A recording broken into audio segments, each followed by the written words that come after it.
Okay. We are live. Which, that does remind me, before we get into things, you remember that movie trailer you showed us last night? Mickey 17? Yeah, that just made me think that was a roguelike but a movie. True. Kind of does That have was that my aspect, first huh? thought. Yeah, I didn't have that moment to say anything because the others were discussing Twilight, but Very much yapping. they're yappers, it's true. Wow. I'm doing audio check, but I need to wait until I get close to the microphone. Mm-hmm. Give it a second here. Give it a second. It's just gotta. Yep. Yeah, it's just Yep. Umineko when they cry. Okay, I could probably That's be me. a little bit louder, but you're good. Okay, that's me. I'm crying right now. Washer broke. Don't gotta tell me what the first sacrifice is. I already know it's my dang washer. Who up gouging they head and killing right now? Oh. Today is in fact October 6th. Yeah, if you all survived, 1986. welcome. Welcome, you survived the family conference. Except you didn't, because the witch shall revive and none shall be left alive. And none shall be left alive.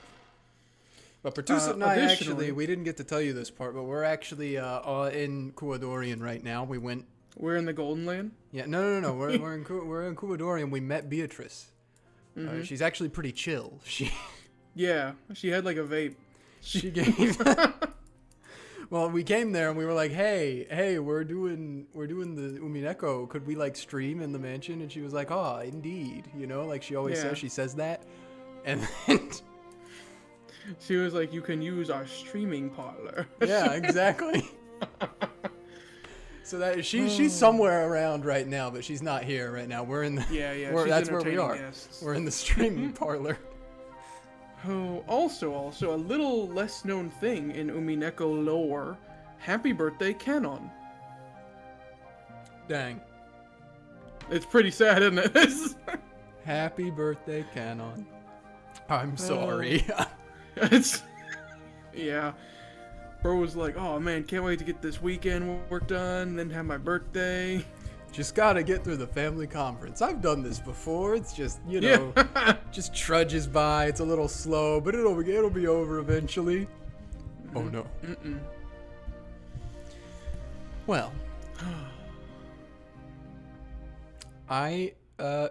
we're in the game board right now. Yes, I was about to say I don't remember where we are, but we're in the game board because they're talking about the Rose Garden, and the Rose Garden is in the game board. I'm trying to remember. Last time we had all the thing about Kinzo is like... Nazi schizophrenic. Yeah, they've all but confirmed he's dead. Like, it's very hard. We don't have it in red yet. We don't have it in red. Yep. But you can. It's almost a certain that he's dead. But he got brought back with magic. True. But several people are like, okay, we're just gonna pretend like he's not dead, and then Natsuhi was like, make him not dead. Yeah.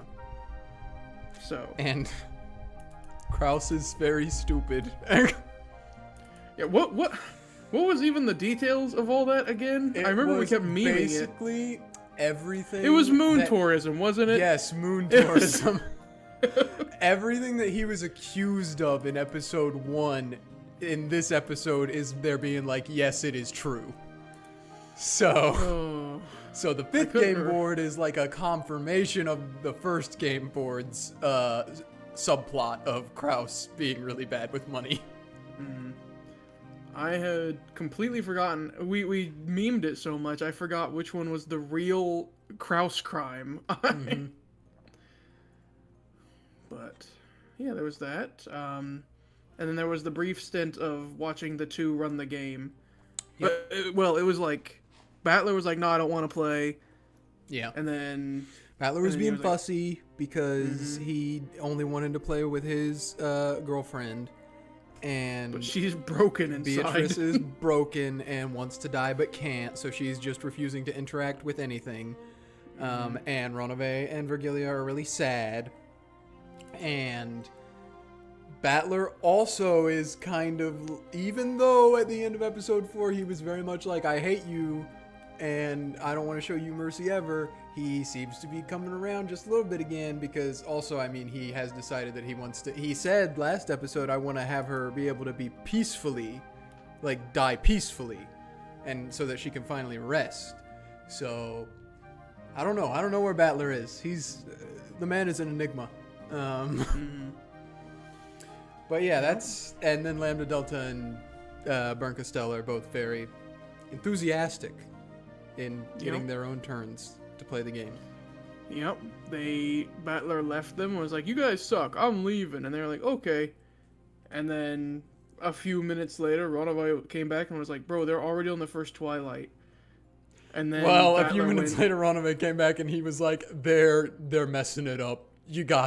They're ruining it. Yeah. But he said it in a Runaway way. Yeah. Battler showed back up and they were like, what? We just got to the end. They announced the culprit.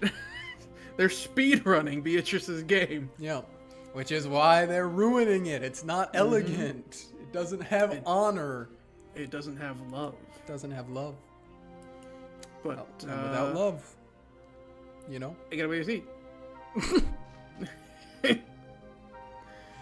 I think that's a pretty good summation. Recap. Yeah, I feel like we remembered more, or I don't know what happened. But now we're in the Rose Garden. And now we're in the Rose Garden. And the Rose Garden was truly splendid this year. The roses were blooming like crazy, as if competing with each other. In that Rose Garden, Kinzo, Kanon, and Natsuhi could be seen. Oh.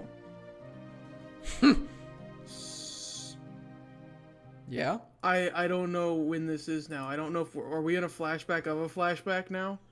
No. I don't know. I don't know. I guess we have to wait and see. Sorry, guys. My washer broke. I'm frazzled, but... But you know what they say? On the 9th Twilight, the washer will revive, or something like that. I hardly know her.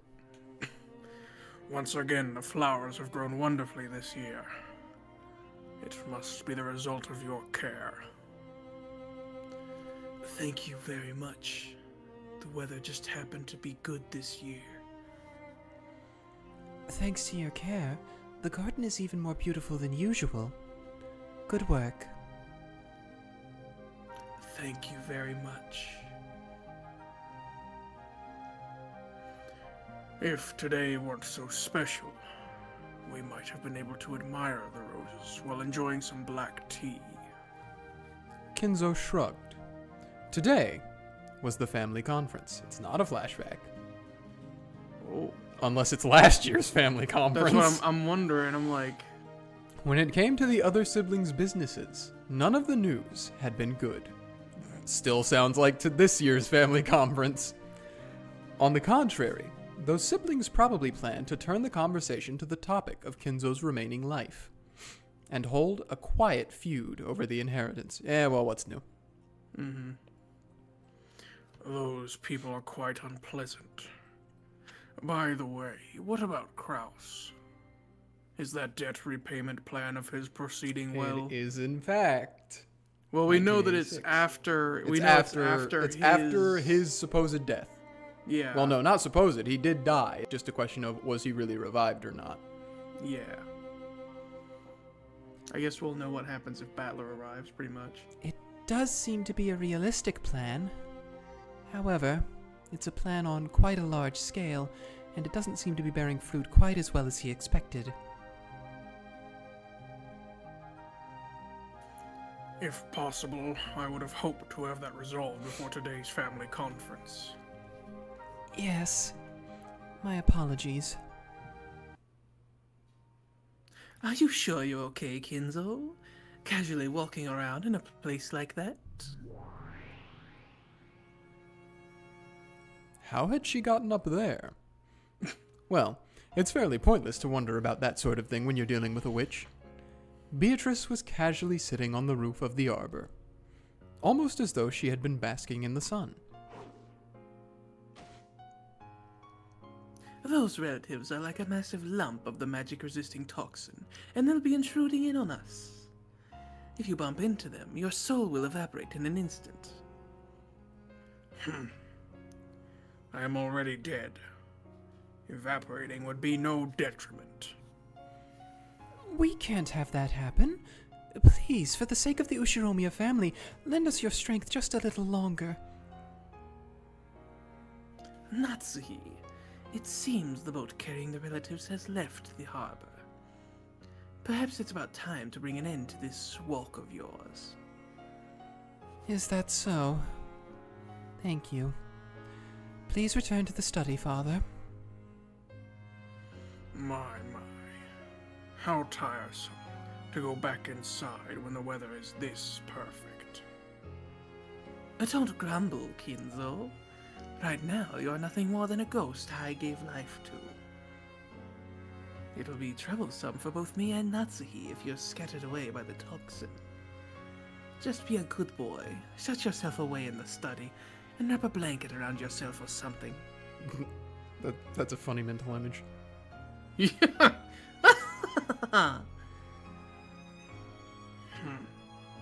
Merely receiving the chance to enjoy these roses after death makes me an extremely fortunate man. I understand. I shall return to the study. This must be last year, maybe, because the weather's so good. They keep talking about that. I'll keep letting it go. But I would like some black tea. Canon, tell Genji to bring me some. Perhaps some Marco Polo would do well today. Certainly. It's Marco Polo. Then let us go our separate ways. Natsuhi, you must conduct the family conference splendidly in my absence. Of course, Father. He can't say it in front of them, but my husband is already the Ushiromiya family head. And I will do all I can to ensure that I don't embarrass him as his wife. Compared to Kraus, who's had a stomachache since this morning, you are so very composed, Natsuhi. My son is quite hopeless. My husband is talented in his own way. Supporting him where he's weak is my duty as a wife. Indeed.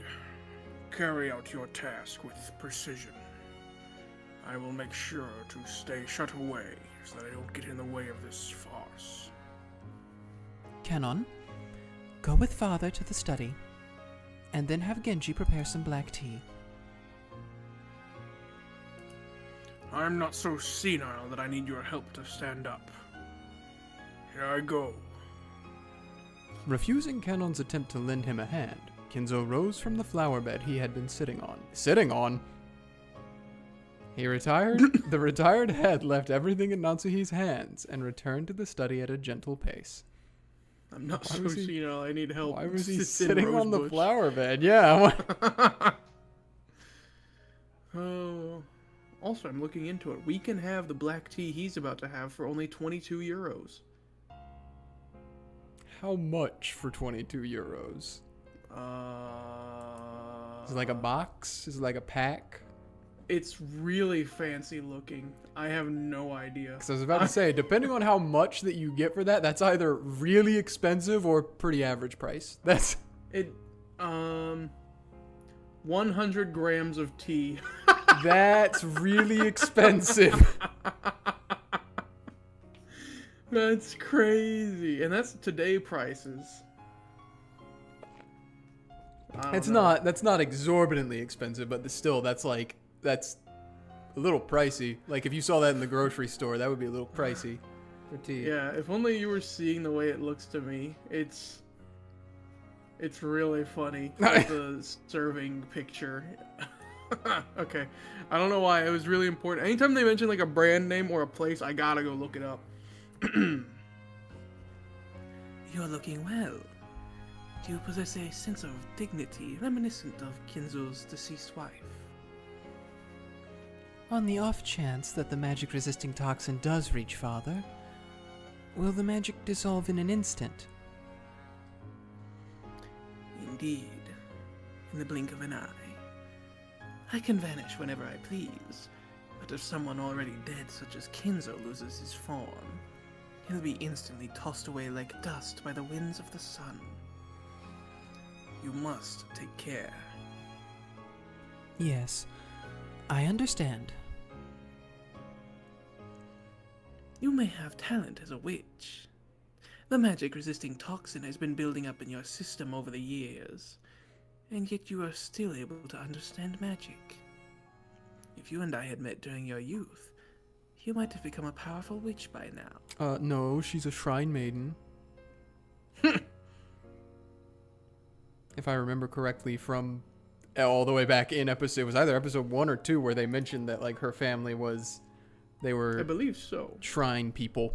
That's where her background came from. Anyways, I am the wife of Ushiromiya Kraus, the family head.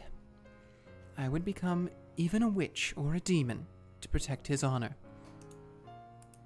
I am deeply grateful for the power of your magic. I wouldn't have been able to protect the honor of the Ushiromiya family without you. Correct. She's descended from a line of Shinto priests. yep. Let's discuss that at another time. I'd like to enjoy it with just the two of us women drinking tea. A friend of mine who went to Sri Lanka sent me back some black tea with a wonderful rose fragrance. Oh, you mean Dimbula? I'm looking it up. Dang. That isn't bad. Then you should also have some patties on the side. I don't know what that is either. You must serve me some as a reward if I manage to trick everyone for this entire family conference. It's a promise. Understood. I promise. Then, I'll see you later. Oh my gosh, this is debatably more expensive, I'm not sure. $14 for a single leaf. Oh my goodness. That's what I'm saying. Yes, later. The witch made her body crumble into the rustling winds, became gold flower petals, and scattered into thin air. Natsuhi watched her go, then turned on her heels and headed for the mansion. And then there were none left in the rose garden. And then there were none left in the rose garden. Give me 1 second. Mm-hmm. I heard like a... Okay, we're fine. My Okay. desktop made a noise and it freaked me out.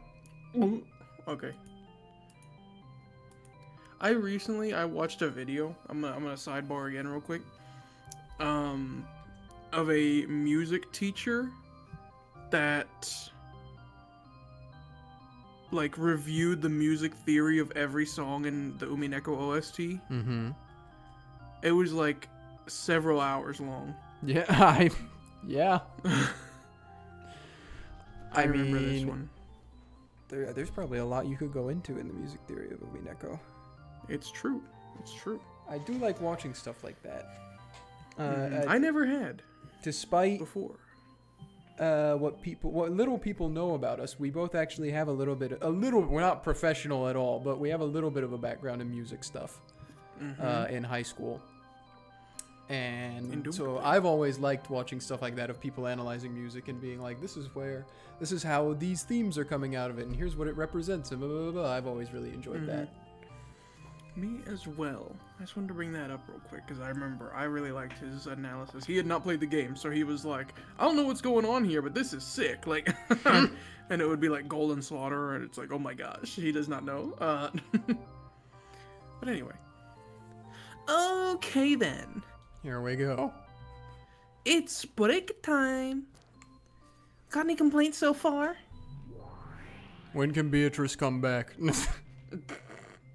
Oh, sorry, you were talking to Burn, not Battler. None at all. If you have to pee, why not just go and do it? What a rude thing to say. Kinzo is already dead, right? Okay, well, there's that red I was talking about. But he's walking around and talking, isn't he? Doesn't that mean this is magic? Of course, I doubt this move would work on you after all this time, Bern. But what about you, Battler? Isn't this weird? Don't you have to accept the existence of the magic that revived Kinzo? If you're trying to imitate Beato, it's pissing me off, so stop it right now. Figured it out? Then come on, how are you gonna answer, Battler? Kinzo was just out for a stroll. Why not act like you always do and start holding your head, crying, "This makes no sense"? Come on, use that old, "it's all useless" catchphrase, and then give me one of your classic nonsensical counter-arguments. There's no way a human who's supposed to be dead could be walking around, right? Is this all because of some unknown virus called the Rokkenjima syndrome that causes mass delusions? Or do the scales of a mysterious form of butterfly that only lives on Rokkenjima happen to be hallucinogenic? Or is it all because a mysterious secret organization called the Mountain Dogs made an as-of-yet undiscovered drug called Puru Puru Pico Puyo, which causes mass delusions? Say it back to her all in blue, Battler, so that she has to refute all of it. I'm gonna count on your lack of memory here, because this is crazy. Everything she just mentioned is a Higurashi reference. All of the things she just said are real in Higurashi. Dang. That's except it's not called Rokkenjima stuff. It's Hinamizawa. Yeah. But That's wild. I know. Anyway, let me hear tons of this wonderful crap. Just shut up. This isn't even a problem. Grandfather is dead at this point in time. There's no way he exists. The only reason he's able to act like he's alive like this is because of Aunt Natsuhi's lie, her attempt to make it through the family conference while hiding grandfather's death. I really need, like, you know the funny Doki Bird meme face? Yeah? I need that for Lambdadelta. Or being like, come on, give me a counter argument, and then him just being like, no, he's dead. Lambdadelta face. Oh, it's Natsuhi's lie? You can revive the dead by lying? Wouldn't that make it Natsuhi's magic? This world is like a brawn tube before you've looked in it.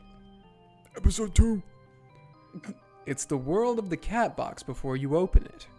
As long as Aunt Natsuhi says she took a walk with grandfather, as long as no one can confirm that it's a lie, it's possible to display Aunt Natsuhi taking a walk in the rose garden with grandfather as Natsuhi's reality. That means it's possible for grandfather to appear. He is taking the Natsuhi schizophrenic route. Mm-hmm.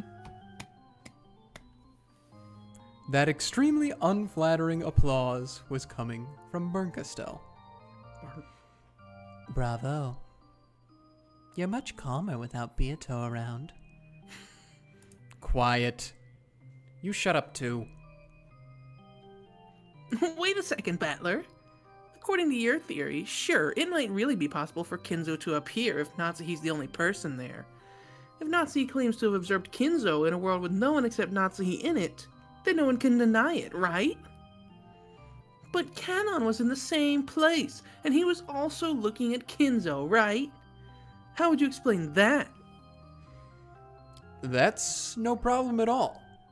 Kanon-kun is a servant who works for the Ushiromiya family, and Natsuhi probably ordered him to keep her story so that she could hide grandfather's death.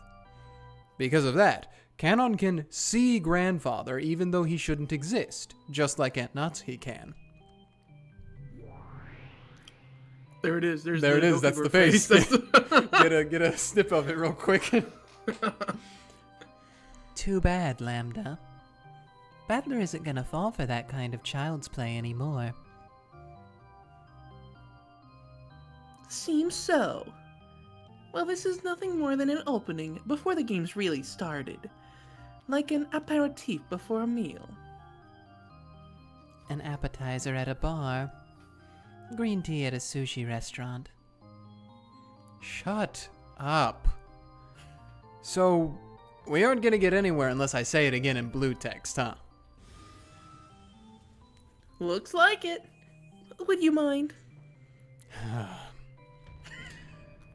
The reason Grandfather's strolling around like nothing happened even though he's already dead is that people who want to make it seem as though he's alive created an illusion of him. People who think the same way can share in that illusion. Then, they'll talk as though Grandfather actually exists and was with them until a second ago. That's why he's strolling around like it's perfectly natural. Because of this, the illusion of Grandfather is unable to appear in front of people who aren't in on this with Aunt Natsuhi. That's why they made up the story of him shutting himself away in his study and refusing to come out. In the games before now, Grandfather has always locked himself up in his study. Well, except for 4. We never met him directly. However, some people said things that made us think he was locked up in his study in a bad mood, such as claiming to have met him only a short while ago. We blindly accepted their statements and believed that Grandfather was in the study. That's why it was possible for an illusion of Grandfather to exist in the study. That's right.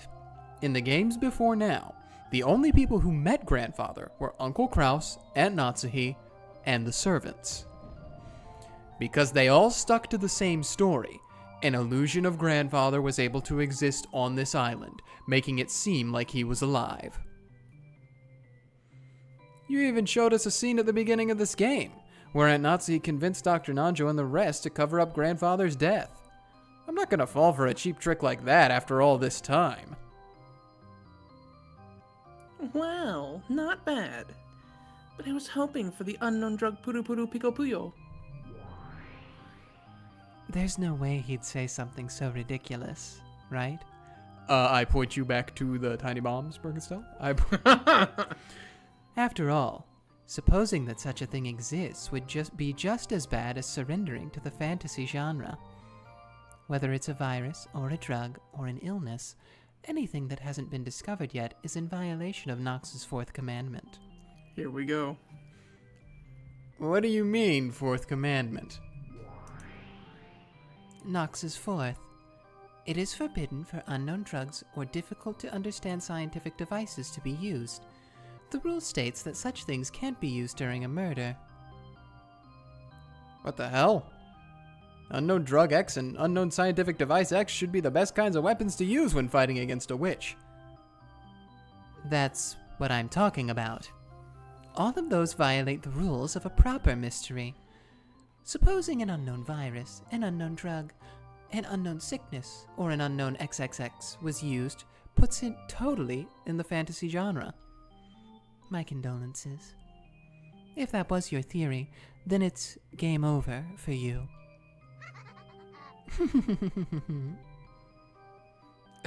Hey, what are you talking about? You think you've been fighting in direct opposition to Beato, but that's not actually true. You haven't been in direct opposition. You've been fighting along with her, from a slightly different angle.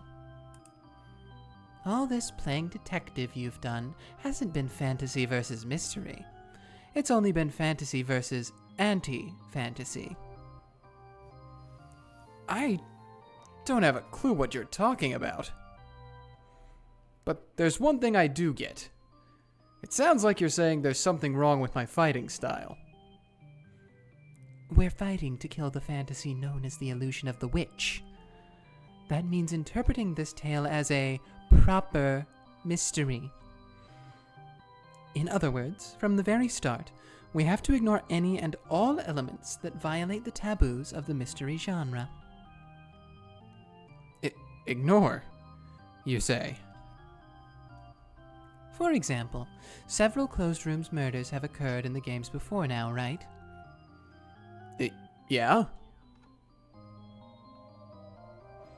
At every single crime scene, you enthusiastically check with Beato to make sure there are no hidden doors, right? Purple? Purple? Then that leads to a flashy bunch of red truths weaving together all over the place, almost as though that itself is the battle. I call that a waste of time. After all, it's clearly specified in Nox's third. It's clearly specified in Nox's third, Battler. You don't know about Nox's third? Yeah. It is forbidden for hidden passages to exist. In the mystery genre, hidden passages mustn't exist. So, if you want to interpret everything as a proper mystery, entering this whole debate over whether there are hidden doors or not means you've lost from the beginning. See? See? After all, there aren't any. As soon as you suspect that they might exist, it's already game over for you.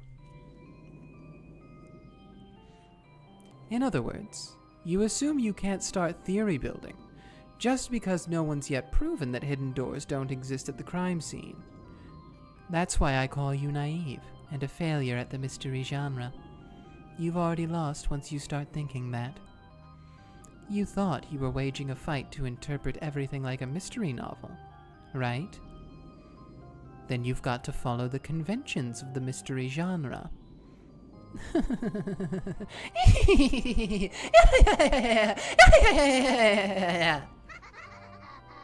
Time for genre work. Well, that's it in a nutshell. Hidden doors must not exist at any of the crime scenes. That means any time spent asking whether they exist or not is wasted. I think I know what you're talking about. I've heard about it somewhere. Is this like the 10 basic rules for mystery novels or something? Yeah, that's right. They're the 10 wedges for drilling... Yeah? They're the 10 wedges for drilling witches brandished by Nox, the peerless archbishop of witch hunting. Sorry, I got a little jealous for a minute. I gotta learn these wedges. Right? They're gonna let me do what? Can't. Those are the true weapons with which to fight and defeat the fantasy known as the illusion of the witch head-on. It's just like you, Bern, to bring in such a troublesome weapon. That's the fantasy genre's arch enemy. So you'll deny the existence of hidden doors right from the start, without even investigating the crime scene. That sounds more like fantasy to me. Lambda, who's in charge of the witch's side is fantasy. I'm the one who's fighting her. Mystery. What are you? You're just barely anti-fantasy, doing nothing but dodging over and over and denying fantasy. You're opposed to absolutely everything, but you can't make any counter-proposals. You're like a politician from some country.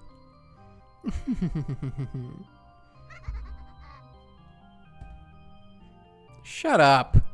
I didn't come here to speak gibberish with you two. Continue the story right now. Be quiet. That sleeping princess behind you looks like she's in pain, doesn't she? When he turned around, he saw Beato's living corpse resting in a chair. However, sweat glistened all over her body, and it felt like she was breathing a little harder than normal. She looked as though she was suffering from a high fever. Beato, what's wrong? Are you okay? What do you mean, is she okay? You sure do say some weird things. Aren't you fighting to kill this girl? We rewound this 5th game for your benefit. But right now, Bern has done a good job cornering her opponent and is about to break through the illusion of the witch. Her existence has been almost completely denied. It's only natural that she's suffering. Just now, even you smashed the illusion of the witch by saying there's no way Kinzo exists. Here's the proof that your attack reached Beato. This agony of hers.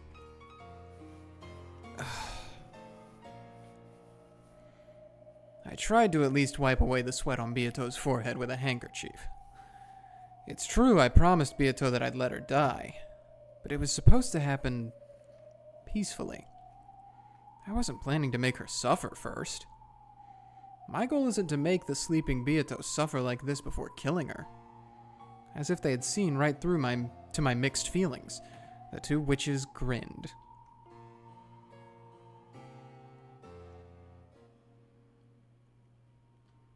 Yeah.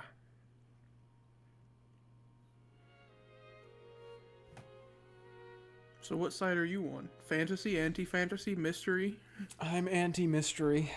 You're anti-mystery? Yeah. This all just made sense? Yep. Nothing's confusing here. Nothing's been confusing about this the entire time. You didn't think about the tiny bombs immediately in episode 1, the second it happened? Of course, tiny bombs. Of course, Nox is 3rd and Nox is 4th. You didn't know about those? I'm out here trying to prove sci-fi. Okay. Dad only overheard because you kept yelling about the inheritance, right, Anaki? It isn't my fault. It was just an unlucky coincidence, okay? He just happened to be in the corridor and heard. It was an accident, I tell you, an accident! Could you two give it a rest? Just call it our bad luck this time and give it up. If you leave a man alone, his mood will pop right back to normal. Hopefully Father's feelings weren't hurt so much that he writes up some strange will. The relatives took a deep breath and fell silent. Hey, you can't jump around either, Maria. What do you do if Anja-chan falls? Whoa. Excuse me? Is Anja here? She's not sick? Sorry to keep you waiting. The boat is ready. Okay, let's go. Won't get anywhere by complaining now. We eagerly await your return to this island.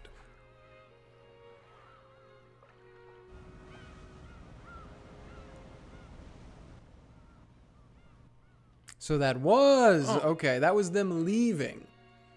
So that must have been 1985. This is 1985. That was them leaving. Mhm. Okay. And that's why Anja was there. Yeah. Natsuhi was sitting on a bench in the rose garden, looking completely worn out. However, when she noticed that Kanon and Kumasawa were coming back, she immediately sat up straight, regaining the dignity of the head's wife. Did the boat leave? Yes, it departed just a minute ago. I see. Good job seeing them off. What is my husband doing? He returned to his room a short while ago. He is resting. Since the previous day, Kraus had been almost overwhelmed by anxiety over the thought that Kinzo's death might be discovered. When the family conference ended, his weariness must have suddenly gotten a hold of him. However, the way he had refused to let even a sliver of his true intentions slip out, and the manner in which he had managed to act as though everything was normal, showed that Kraus's nerve was nothing to sneeze at. How was it? Did they seem to notice anything suspicious about Father? Not at all. Ava, Sama, and the rest were having a big ruckus over how the master overheard them talking about the inheritance, right? Wasn't their panicking just priceless? Yes, they were quite shaken up. But Kumasawa, you really are quite an actress. The way you acted all panicked in the corridor made it seem like Father really was there. Kumasawa-san is quite talented at that sort of thing. Oh, come now, I don't deserve such praise. Ho, ho, ho, ho. I always have to give Genji strict orders not to easily swallow your stories when you call in sick. Now that's just too harsh, madam. Oh, ho, ho, ho. You really did a good job. Both of you, as well as Genji and Shannon. We'll get your pay for a month's worth of past vacation time, as well as 5 extra days, just as promised. Consider this a confidential benefit. Talk with Genji when you collect your pay so that the other servants don't find out. Sure, we understand. Right? Kumasawa-san, Your voice is too loud. Oh, not good, not good. Ho ho ho ho. Good point. Let's leave it at that for the time being. We should all return to our regular duties. That's right. I've had Go to prepare some special tea. Tell him to serve it.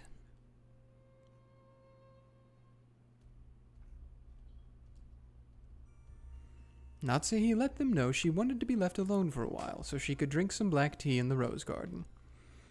The black tea that had been carried all the way to the bench was the Sri Lankan tea dembula that she had promised Beato, along with some patis.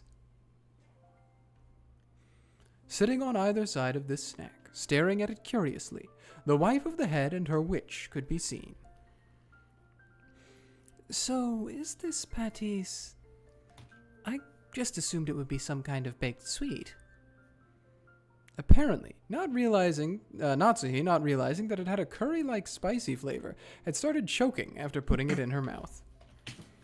To describe it in Japanese terms, it was like fried dumplings stuffed with mashed curry-flavored potatoes. Okay, can you describe it in American terms?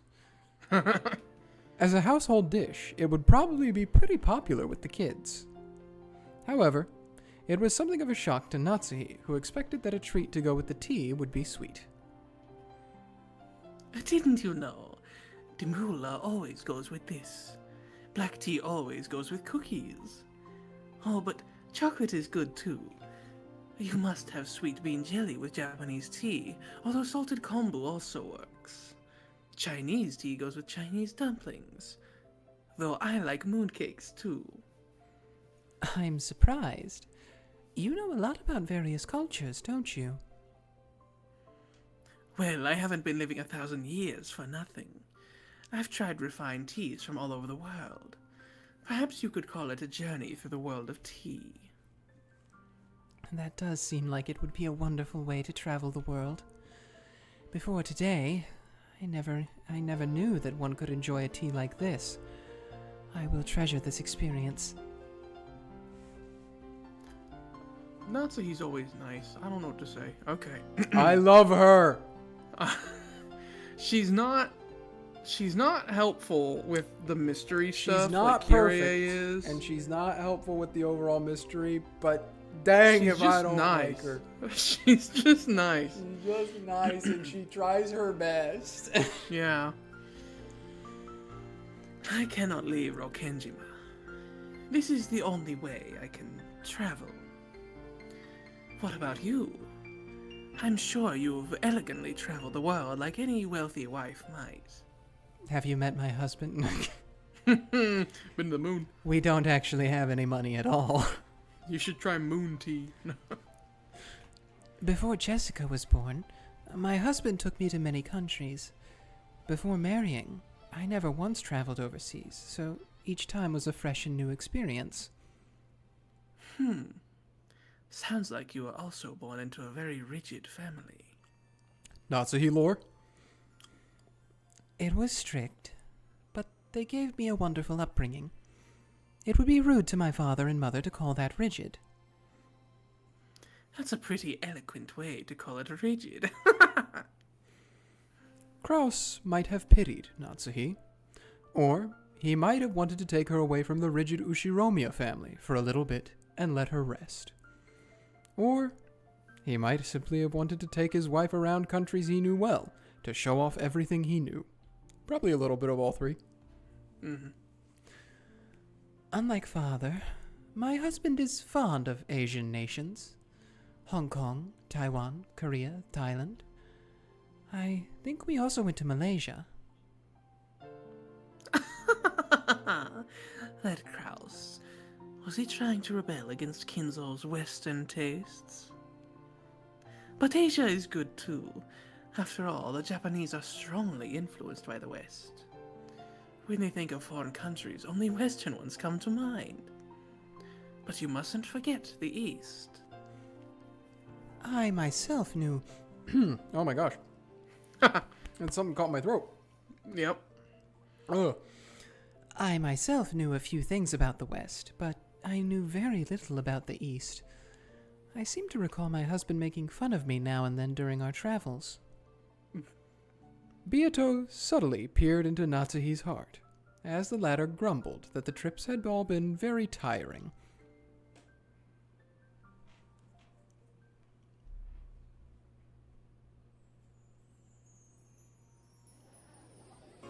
Young Kraus and Natsuhi. Wow. Huh. Are you listening? This is called an areca nut. It's a popular luxury food item around here. It looked like a small, round, gourd-like nut that had been smashed with a cucumber wedged in it. At a glance, it looked as though it would probably taste like pickles. I see. So I just bite it here?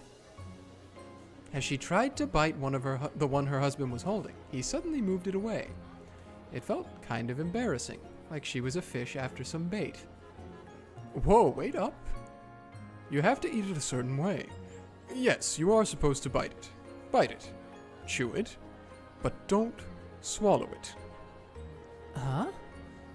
Even though you bite and chew it, you can't swallow it? Yes. Bite and chew. Don't swallow. And don't drink the juice. It'll make your stomach hurt. It's supposed to taste like licorice. I don't like licorice. I don't understand. Why would you eat something like that? Think of it as something like gum. Chew it and enjoy the flavor. Then take the scraps you've bitten and the juice and spit it out into a paper cup like this. Whoa! Didn't expect this! Yeah, I didn't either. Dear, the inside of your mouth is bright red. Wipe it off, wipe it off. Eh! Even her favorite handkerchief, which she had wiped Krause's mouth with, had bright red marks on it. Something that's poisonous if eaten or drunk, and it makes the inside of your mouth so bright red. And having to spit something out after you put it in your mouth. How indecent. Thinking this, Natsuhi adamantly refused Krause's invitation.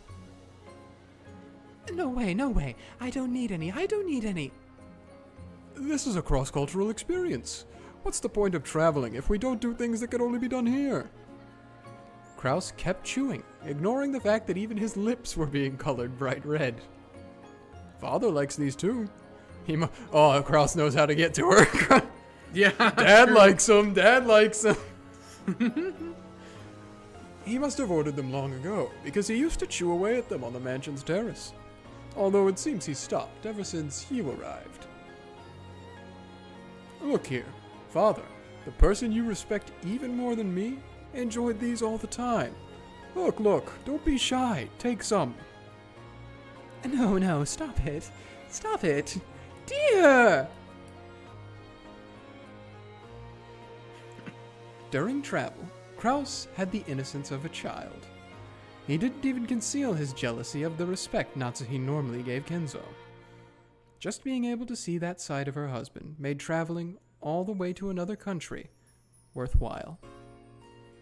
Krause urged her even harder to bite it, but Natsuhi, undaunted, ran from place to place and finally yelled that he was being too pushy. Krause was miffed the whole bus ride. What a child to let a little thing like this get him down, Natsuhi thought exasperatedly. Then, a native tour guide in the bus took out one of those areca nuts and started explaining about it. It had apparently been a beloved luxury item in these parts since ancient times, similar to tobacco. Just like in Natsuhi's case, it was starting to be disliked by young people and was becoming obsolete. Furthermore, it was treated as a good luck charm in this area, and was known as a symbol for couples. This just feels weird, man. What? They're not supposed to act like this. What do you mean? Oh. She They're in looked love. at her husband's face. He turned away abruptly, but it looked like his cheeks had gotten a little red.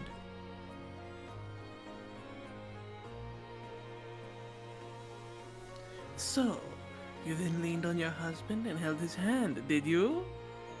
What the heck? You and your husband share pretty pure love, don't you? Did you get all fired up? You know, like that night? And Jessica was born 9 months later. Actually, they had issues getting her pregnant, didn't they? Indeed. Yeah. Red-faced and avoiding Beato's eye, Natsuhi tried to hide her embarrassment by swallowing the patties whole, chewing with her cheeks puffed like a blowfish. Probably not a good idea if it's spicy, Natsuhi. Beato said, Oh, yeah. Yeah, this is the best snack anyone could have with tea. and nodded several times, a broad smile on her face. They're supposed to be the ones who don't do the lovey-dovey stuff, and now I can't stop smiling. However, that's only how it was when we were newlyweds. Right now, I cannot even leave Rokkenjima. I'm a bird in a cage.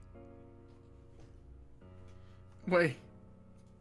I had to find one for our inaugural stream. All right. Yeah? Rosa Ushiromiya has a tweet. Oh, yeah? It's a picture where somebody sent her a message that says, "Is this Rosa Ushiromiya? We regret to inform you that your nephew, George Ushiromiya, has been found dead in Miami." And it's her saying, "Good riddance." Dang. That is all. I love Umineko Twitter RP accounts. Miami? I know, that's what What was he doing there? Okay. Well, it's the same for me. I can keep dying, but I just can't escape Rokkenjima. I'm also a bird in a cage. I don't know much about you, and I won't pry. However, I do see that you face circumstances not to be taken lightly. I have no desire to act like the chief prisoner here. Let's be friendly as fellow birds in this cage. I've taken a liking to you. Really? Thank you. The instructions and orders you gave the servants for this family conference were superb. You took everything from where Kinzo would be and when, what he did and what he left behind, and put it all together splendidly without any contradictions. That detailed written plan of yours had the same beauty as a high-level magic circle. To make it look like Kinzo actually existed and was living life his own way, she had written his schedule for the day down to the finest detail and made the servants follow it to the letter. When he did meet whom and where, and what did he leave them? When did he do what and where, and what changed? As a result, even though the relatives never saw Kinzo even once, they hadn't suspected in the slightest that he hadn't been there. Ava and the rest truly believed that Kinzo had just happened to be walking through the hall. When he heard them talking about the inheritance and went into a rage. Everything had gone just as Natsuhi's plan had predicted, down to the finest detail. And the cooperation by the servants had also worked smoothly, down to the finest detail. We had to stop this secret from getting out no matter the cost. That's why I double-checked the plan thoroughly. Your willpower and attention to detail summoned success with certainty. As a witch, it seems that you're in Lady Lambdadelta's camp. At your current level, as soon as you become self-aware of that as magic, you'll be worthy of calling yourself a witch apprentice. If you call something like that magic, then that would make Kumasawa the witch of feigned illnesses. It's only on busy days that she calls us to say she's taking the day off because of her bad back. Like every year's family conference, for example. Oh no, you've got Kumasawa completely wrong there. She's a witch of a much, much higher level. If you knew what she really was, it'd shock you. Oops. What was she again? Finite? I believe so. Watching these two have their pleasant chat was another pair with steam rising from their black tea. However, this second pair was in a world that the first couldn't see, where golden roses bloomed. Ranove was kind enough to make us some of that Dimbula tea, too.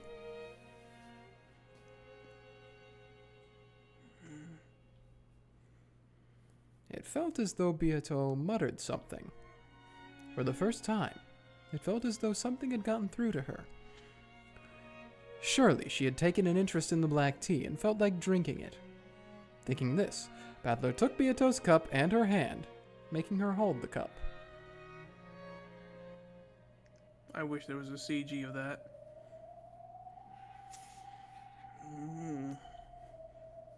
Beato's eyes trembled sadly, and her fingers shook. Almost as though she couldn't even move her fingers as she wanted to, and was mourning the fact that she could no longer enjoy the tea she had once loved by her own power. That's how she looked. So Battler put his hand on Beato's, grabbed hold of the teacup, and lifted it to her lips. Then, though it was only a single mouthful, Beato sipped. The days they had been locked in a killing fest with red swords and blue wedges already seemed like the distant past. Now, not only was Beato unable to do that, it was even difficult for her to make her body do as she pleased.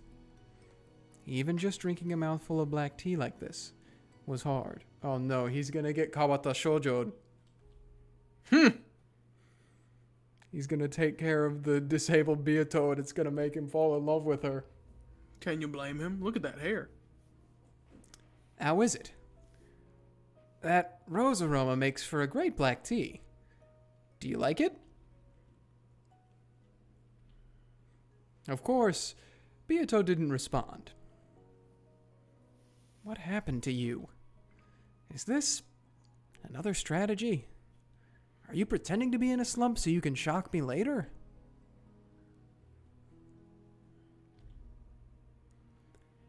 If that's what you're after, the same trick won't work again, so give it a rest. I can't get fired up with you like this. Hey, isn't it about time for you to start laughing loudly, saying, "Gotcha, dumbass!" or something? Any kind of joke stops being funny if you drag it out too much, especially if it's a rehash. Laugh. Just like you're cackling over there as you drink with Aunt Nazi.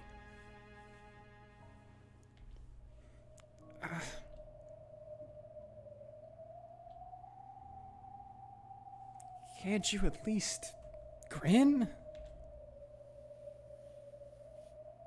Oh, okay. Yep. Never again. This child will never laugh again. Those sudden words were exceedingly cruel. Oh, it was Bernkastel, not Virgilia. Okay, I'm just used to Virgilia calling her child. Yeah, this child, yeah. How can you say that for sure? Don't you try and take Beato's right to laugh away from her. Oh, should I say it in red then? I shook my head furiously. Then, with an expression that didn't reveal her thoughts in the slightest, Bernkastel spoke while looking at Beato's face. And the word she used was completely incomprehensible to me. Congratulations. For what? Beato is like this as a result of your victory. What are you talking about? You said something interesting in a previous game. You said this would be torture, where you both torment each other. That was right. It's torture for Beato as well. And you won that torture game. That's why Beato's soul was killed, and why she became a doll-like corpse. I said corpse for some reason, corpse. Are you saying I did this to The battle ends when one of you loses the will to try and win. As far as the battle between you and Beato goes, that was already concluded in the previous game. Well, it probably happened without you noticing, though. In that case, why hasn't the game ended if I've already won? Why is this game still continuing? The shackle attached to that girl's ankle. That's a rule Lambda made. Even if Beatrice tries to yield or gets discouraged or gives up, she isn't capable of stepping down from the game. That's the rule. Or maybe it's a curse. In the past, I supported you when it looked like you were going to give in. Though you probably couldn't perceive it, I assisted you by giving you hints and making things go your way. That's why you're able to be here now. Remember? Remember how I saved you? Bernkastel stared at me. It's true I wasn't aware of it, but just maybe, I was saved by her. In the same way, Lambda is supporting Beato. And this time, Beato is on the verge of giving in. That's why Lambda's been giving her support this round, to keep her from giving in. That's what the shackle is. By refusing to let her resign, she's rescued Beato within the game. Rescued her from what? Normally, there are only two ways for this game to end. Either one side will accept defeat and resign, or one side will win the game with a checkmate. Beato was about to collide with the first way. That's why Lambda crushed that chance and managed to just barely avoid losing. By the rules of this game, that's an impressive bit of support. So the only way this game can end now is if I win. At the very least, until I do win, this witch called Lambdadelta can probably try to buy time for Beato to make a comeback. But that'll just prolong Beato's suffering even more. Neither of us want that. Both Beato and I fought with all we had, trying to win. The game repeated several times because we were both giving it everything we could muster. Then, that one time, we confronted each other head-on with all of our strength, and Beato acknowledged her loss. She said she wanted me to end this game and entrusted everything to me. So Bernkastel's words are the truth. She said it's my fault Beato became a living corpse. That's true.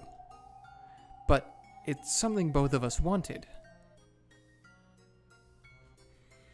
Our match has already been resolved. Even so, the game won't end. That's why Beato put her trust in me.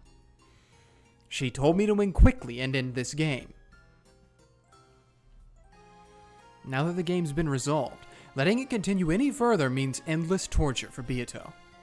Nothing more than a nightmare. I've got to give her a perfect checkmate, end this game in the truest sense, and let her rest in peace. For that reason, I'll keep fighting. But by continuing the game, Beato's eternal torture will continue. It felt as though I could only let her sleep peacefully by slowly strangling her to death. I'm starting to feel like truth doesn't matter anymore. As long as Beato's satisfied, who cares what happens in the game? Beato resigned. I'll abandon the truth of the illusion of the witch and return home with my family. Is there anything wrong with that? If only Lambda hadn't placed the curse of that shackle on her, this battle would be over already. That's why I found it detestable. This game, which I can't finish without tormenting Beato more, is detestable. What's this? Beato's starting to look like she's in pain every time you get closer to the truth, so you're suddenly going easy on her. Then go easy on her as much as you can. And why don't you just let Beato win while you're at it? Then your little sister can have a lonely, tragic future forced on her endlessly. That's not how it is. That's right. I have to return for Anja's sake as well. I know this isn't the time to start feeling compassion for Beato. In that case, make sure you kill her. Kill this witch without fail.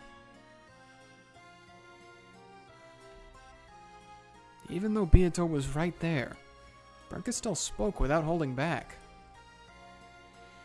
Your goal is to kill this woman. In the last game, you said it at Beato's request.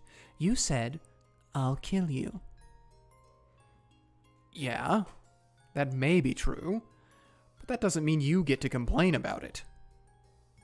Did you know? When you tear one of your fingernails out, it's better to do it in one go. Pulling it out like you do, timidly, twisting, and slow, hurts much, much more. What you're doing sounds much more like torture to me. If you have any compassion, kill her all at once. That's how killing works. That's none of your business.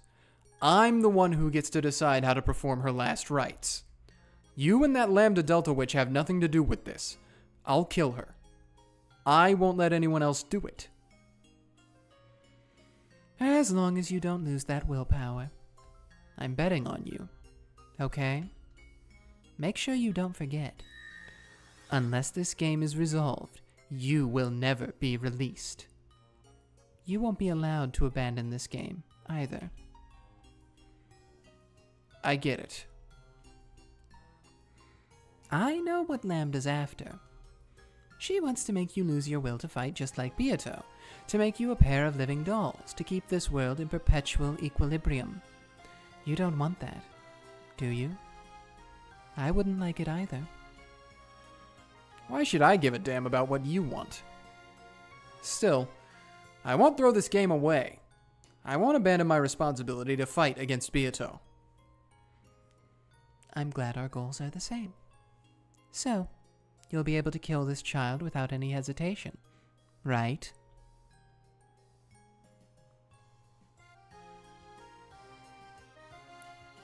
That's right. I have no way of knowing whether those words erased her pain or hurt her. But I can tell by the dull tingling in my chest that I surely believe I've hurt her. I have no way of knowing what the silent Beato feels. If I think I've hurt her, does that mean she's actually been hurt? And if I didn't think I'd hurt her, would that mean no one's gotten hurt because of me?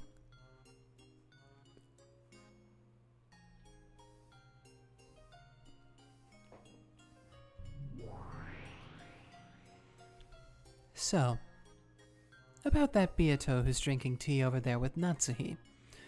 You can handle that, right? Yeah, no problem. It's the same as it was with Kinzo. Beatrice doesn't exist. This is a fake illusion of a witch that Natsuhi created since she believed she was borrowing a witch's power when she thought up a brilliant plan to overcome hardship. It only looks like they're drinking together because Lambdadelta, who's the game master and the one telling the story, interpreted it that way. If you could stare at this scene without a fragment of love for Natsuhi, you wouldn't see an illusion like that. That's why with my eyes, all I can see is Natsuhi all alone, drinking her tea in silence. Without love, it cannot be seen. Because love is lacking, it cannot be seen. You're looking at a daydream Natsuhi's showing us. Beatrice doesn't exist there.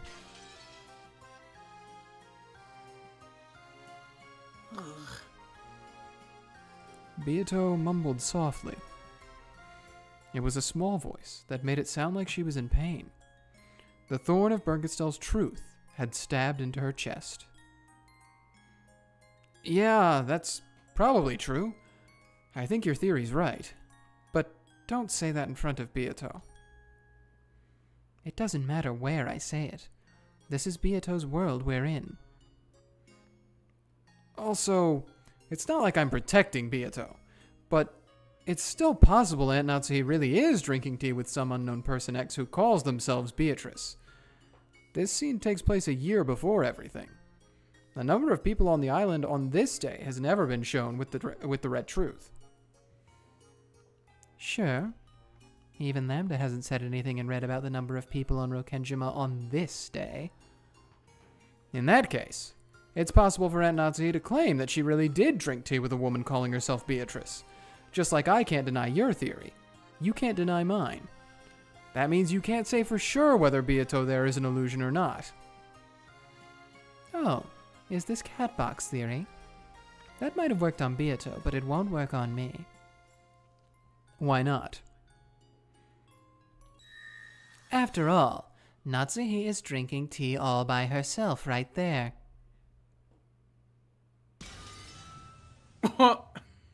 There was a violent sound of glass breaking, and the Beato who laughed happily and cracked jokes about Natsuhi's newlywed years was erased. A lonely wind blew, and the one person who remained on the bench drinking tea with a tired expression was Aunt Natsuhi, all by herself.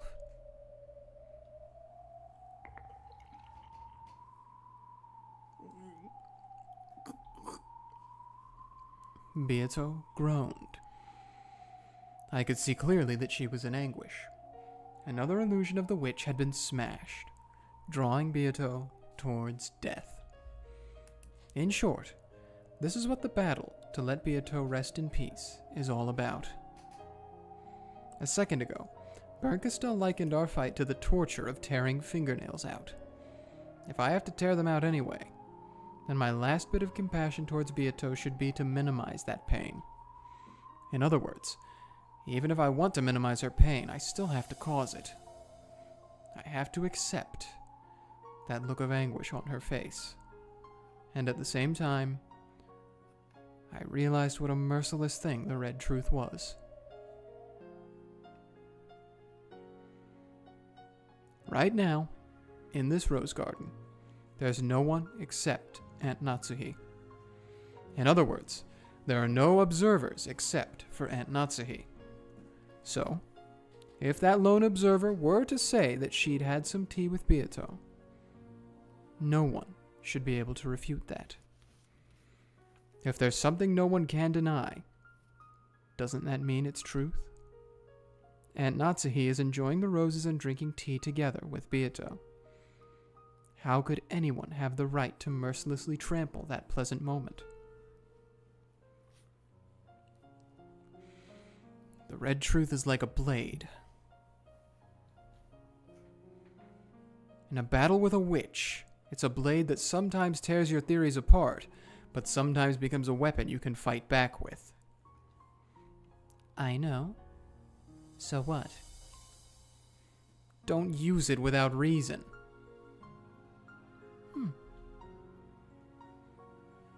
A blade is a tool, if you use it when you're supposed to.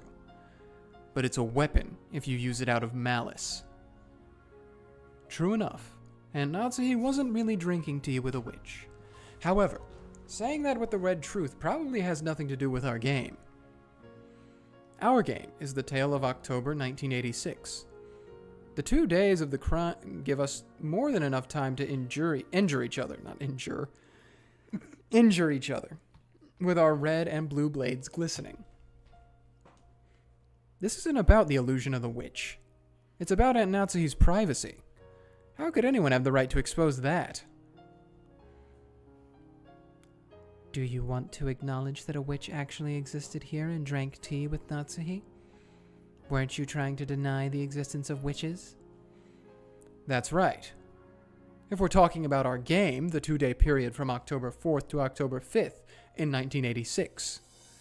But I have no desire to question whether or not witches exist outside that game board. In the first place, the devil's proof argument makes it impossible to deny the existence of witches. And, according to the rules of this game, saying something like what you did in red is a forbidden move that leads to a stalemate. You can't deny the existence of witches, not even with the Red Truth. True. I never thought I'd hear you talk so glibly about witches existing. Not bad, Lambda. You've done a good job getting Battler stuck between his human culprit theory and the idea that witches existing wouldn't be so bad. Hey, if they're pretty, She really excels at controlling human hearts. Looks like I'd better start helping you out even more. I really couldn't care less about you two. Disappear. This game is between Beato and me. We're gonna keep this game to ourselves. No way. What? After all, I'm enjoying this game too.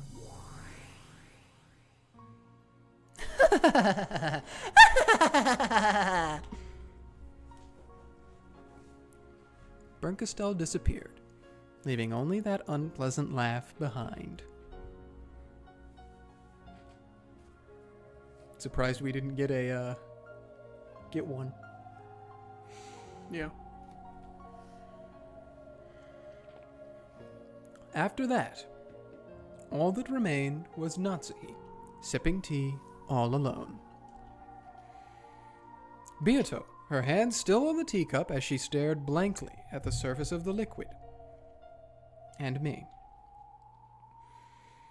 Bernkastel and Lambdadelta. Virgilia called them your friends, but you really should choose your friends more carefully. Or wait, maybe they actually make a good match with an ill-natured person like you.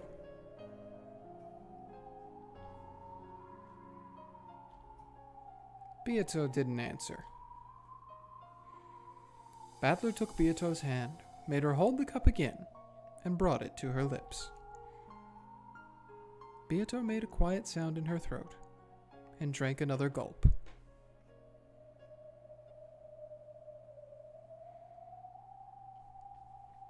Then, Natsuhi's lonely tea time ended. That truth, which Natsuhi's alone and observed by no one else, which was, okay, I read that and I was like, that did not make sense. That truth, which was Natsuhi's alone and observed by no one else, had been defiled.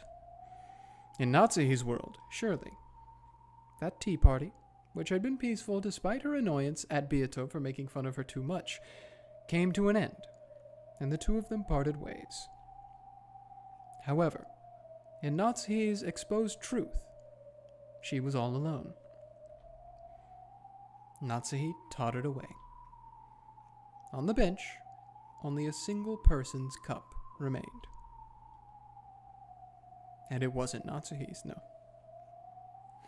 Natsuhi's the one who's not real. True. They didn't say that in red. They could have made her disappear. Mm-hmm. Now Nah. you're thinking with Umi's. Anja taught me. Anja taught me. I understand. I get it. I understand all of it now. It's still so crazy to me that Bernkastel was just like, no, and then Yeah. Beato exploded. Oh, hi, Jessica. Jessica's sprite looks unchanged. Yeah. After dashing to her bedroom, Jessica answers. Sorry, I don't know why. I just thought of the Jessica cheesing sprite and it made me laugh. Oh, yeah. We only got that in like one episode, and I don't remember which one. There it was a lot. and it just kept happening. I think that was episode 2 because it was when it was during the canon stuff. I'm pretty sure. And it never happened again after that. After dashing to her bedroom, Jessica answered the phone call that had been transferred there. Hello? Sorry to keep you waiting. Battler, what'd you think you're doing not contacting us for 6 years? How's it going? Oh, really? Mm-hmm. How the hell do I know? Shut up. So, that means you'll be coming to this year's family conference, right? I mean, it's been 6 whole years.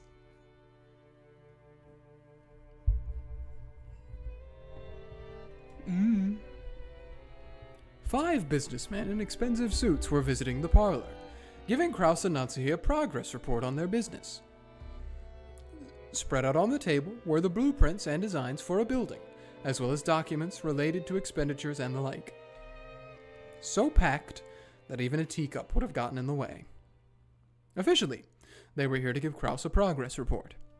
But in actuality, Kraus had called them all the way over to Rokkenjima so that Natsuhi could hear from them directly. This was because Natsuhi needed to hear someone other than her husband explain what condition their business was in. Dang. In other words, even though another family conference without Kinzo was approaching, their business had not yet earned them any money. After telling the guests to wait for a short while, Kraus took Natsuhi into the hall and once again summarized the situation. We're screwed. In short, they say the work is proceeding even better than we imagined. This is where my personal connection to the governor really starts to pay off. By now, it's absolutely impossible for this catch to get away from us. To the contrary, it's growing so big that in one go we'll be able to regain not just the power of attorney. I forgot that he signed away the power of attorney. Yeah. Oh, but everything we've lost up to this point as well. And it's gone. Yeah. Kraus spoke passionately. This made it seem all the more suspicious to Natsuhi, but this time, at least, she had to admit that everything really did seem to be going well. You know what's crazy? Is if they actually did pursue Kraus's deranged ramblings about the gold and figured out where it was, that their problem would be solved. Yeah. He's Certain. a visionary. This business Kraus boasted of had expanded in scope over the last year, and was promising an even greater payoff than had been initially anticipated. That's why you put more money into it. Now, Kraus, put more money into it. Buy, Kraus. Buy. Get back into the moon tourism, quick. True. It's gonna miss you. Whether it would prove to be a winner or not, investors had gathered around it and they were rapidly gaining funds. This must be what they meant when they say money summons money. It was probably the greatest success of Kraus's life so far. No, it probably would be his greatest success yet. That point was where Natsuhi's misgivings lay. Thanks, game. True, it was certain, as Kraus had said, that they wouldn't lose this catch now. However, the fish on the line had gotten too big. We'll definitely be able to reel this fish in. There's no need to rush. It's such a success that I wish I could show it to Father if he were still alive. Yes, I know.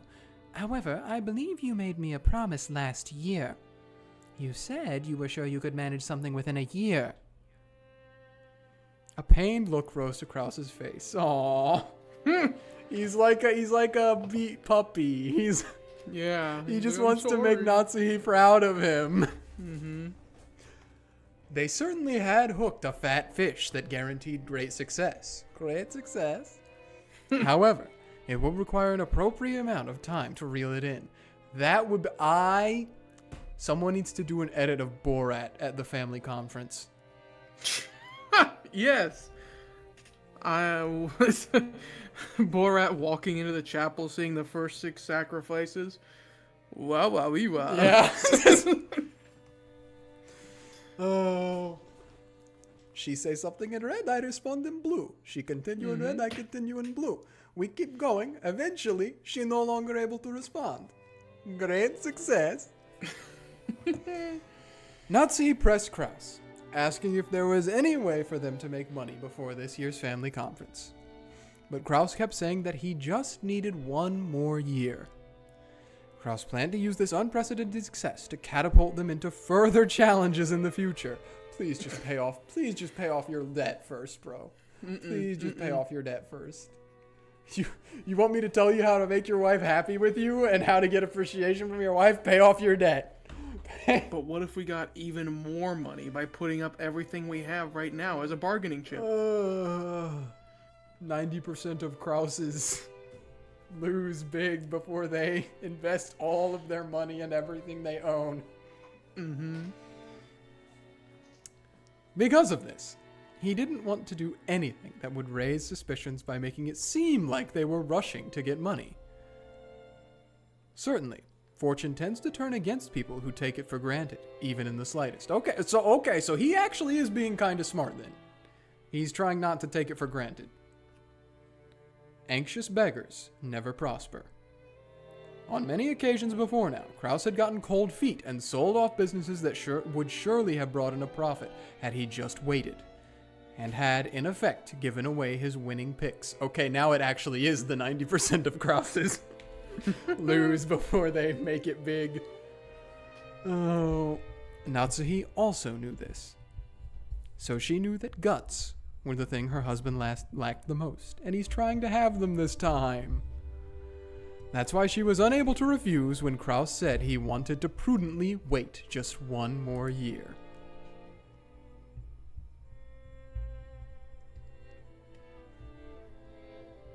That makes me feel even worse than for everything that happened in episode 1. If it was like, oh, it actually does look like things are turning around. And now it comes for the kicker. How wonderful that things are going well. I'm not used to him being positive. Same. He's only been positive like this whole episode. It's crazy. He's only been positive since he's been revived. Mm-hmm. It would appear I'll have to sit around here as a ghost for a little longer. You don't look too disappointed.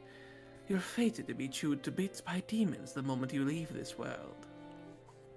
My apologies, Father.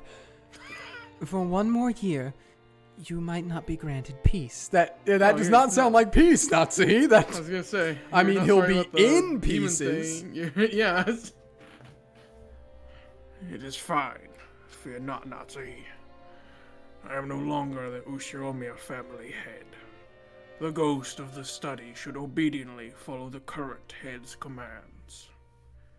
I've taken a look at Kraus's charts, and they aren't bad at all. Even from your perspective, Father? They're pretty good, even from my perspective. Everyone is confident in victory, gathering together a significant quantity of magical power.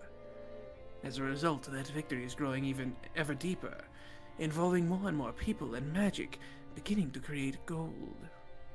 A perfect embodiment of classic alchemy. Oh, if you've earned even the Golden Witch's approval, that is very reassuring. You should do that. You should do that to Brandon. Be like, the Philosopher's Stone is the one that we believed in along the way. No. Oh, that would be awful. Wait. The Philosopher's Stone is the friendships you made with the party along the way. Yeah, exactly. Once everyone in the party believes Brandon has the capability of transmuting stuff, he can do it. Yeah, true alchemy. She just said it. Rejoice, Nazi. This business of Kraus's will save the Ushiromiya family from its crisis without fail. Thank you very much. And if you would, once again... Indeed. We'll have to overcome one more family conference, won't we? Yes. I think things went well last year, but I imagine some of the relatives will find it suspicious. I think this year's conference will be a critical time. During last year's family conference, you were correct to predict that the same thing might have to happen again. Even for those who aren't witches, preparing for the worst-case scenario is one of the basics for getting on in this world. So what will you do this year? Just like last year, I will see to it that a high concentration of the servants who know Father's secret are there on the day of the conference. So... What? That's why they have those particular people there on Yeah, that day. that's... I see. It's just... the noise you made caught me off guard. Some of the relatives may already have noticed that Father isn't around. A careless show might actually put us in more danger of exposure. Indeed. It is said that too much is as bad as too little. Then what will you do? Unlike last year, I think we'll go with a plan that has you staying inside your study until the end. That would be suitable. Barricades are straightforward and simple. A final trump card. No matter how strongly the toxin fills this mansion, as long as the closed room barrier remains around this room, it will be impossible to deny Kinzo's existence. I guarantee that myself. However, when forming a barricade, it is inevitable that you will be surrounded. I know. Even so, I beg that both of you lend us your power just one more time. I cannot disobey the orders of the new head. Furthermore, a ghost cannot disobey the orders of the living. If you tell me not to leave this room, I will obey. Thank you very much. I am not satisfied. If you want me to lend you my power, I won't listen to a mere request.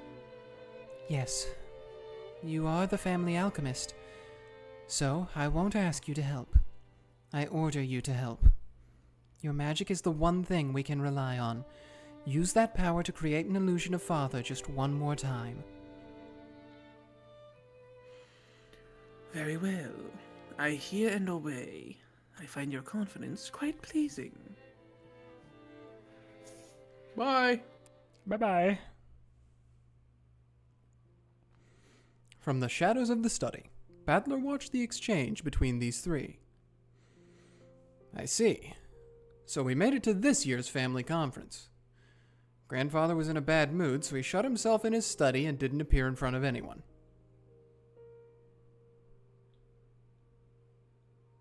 That was weird, watching Beatrice's emotionless face overlap with one of her smiling and blushing. Yeah.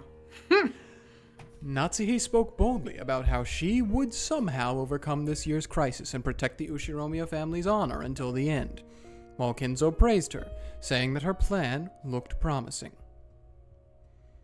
Beato also praised her, saying that Natsuhi's dignified confidence was even more well-suited for the headship than Krause's. However, right now, the true number of people in this room was... The moment I thought that, no, just because I thought it, Beato grabbed at her chest and moaned. Don't worry. This is still outside the game board, so I won't deny you her grandfather over there. I put my hand on Beato's as she tried to hold back the pain deep inside her chest. I've already told Bernkastel. The 2-day period of the 1986 family conference is all I need to deny the illusion of the witch. In the last game, you said in red that Grandfather's dead at the start time for all games. However, you never mentioned whether Grandfather was alive or dead before the start time for the games. In short, even if Grandfather exists in this place right now, that doesn't create any contradictions. Blue? Blue. My hand touching her let off a faint blue light, which seeped into her chest. That light tenderly wrapped itself around the splinters in Beato's chest. Oh no! We're gonna have a whole new way of playing the game, aren't we? Okay. Mans is gonna try to minimize pain as much as possible. And I also can't deny the existence of the Beatrice in this place. The number of people in this island outside the game board, in other words, before October 4th, 1986, has not been proclaimed in red. Therefore, there's nothing strange about Beatrice existing here. Her pupils are back. Mm-hmm. Beato's expression softened slightly. My blue light slowly began to melt the red splinters that denied the illusion of the witch. Beato still wore the same sad expression, but she lifted her face and looked me straight in the eye. Though she was silent, Her eyes told me that her pain had subsided. The feelings that showed in her eyes were gratitude for taking the pain away, and appreciation, or was it surprise, for leaving even a tiny bit of leeway for witches to exist. Unable to look directly at those pure eyes of hers, I reflexively averted my gaze. Don't get the wrong idea. I don't plan on accepting the existence of witches or surrendering. I just want to let that part slide and fight stoically, so that I can win this game against you. I have no desire to bully you outside the game board as well. Man's be coming soon.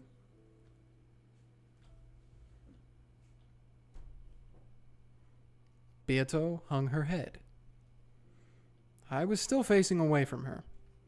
However, we waited wordlessly for a while, my hand still on hers. By now, no one would believe that this sad-eyed woman was the same person as that prideful Beato. So, I asked once more. Even though I said it aloud, it wasn't a question to her. I was asking myself, just what in the world were you thinking? That's right. Even though this is Lambda's game, I have to find you here. I have to find what you thought, and what you were trying to do. Very soon, this game will also reach October 4th, 1986.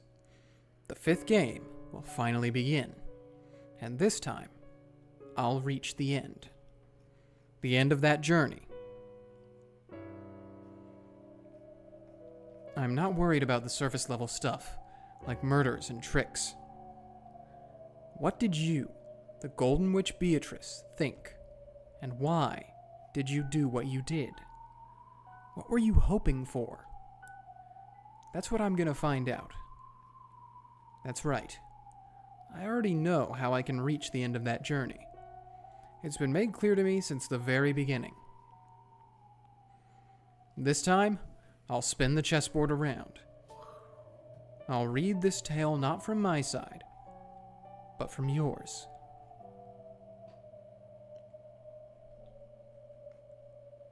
And this time, I'll understand you. I'll pick my way to your heart. I won't let you feel pain. Don't worry. I won't let those witches use you as a toy anymore.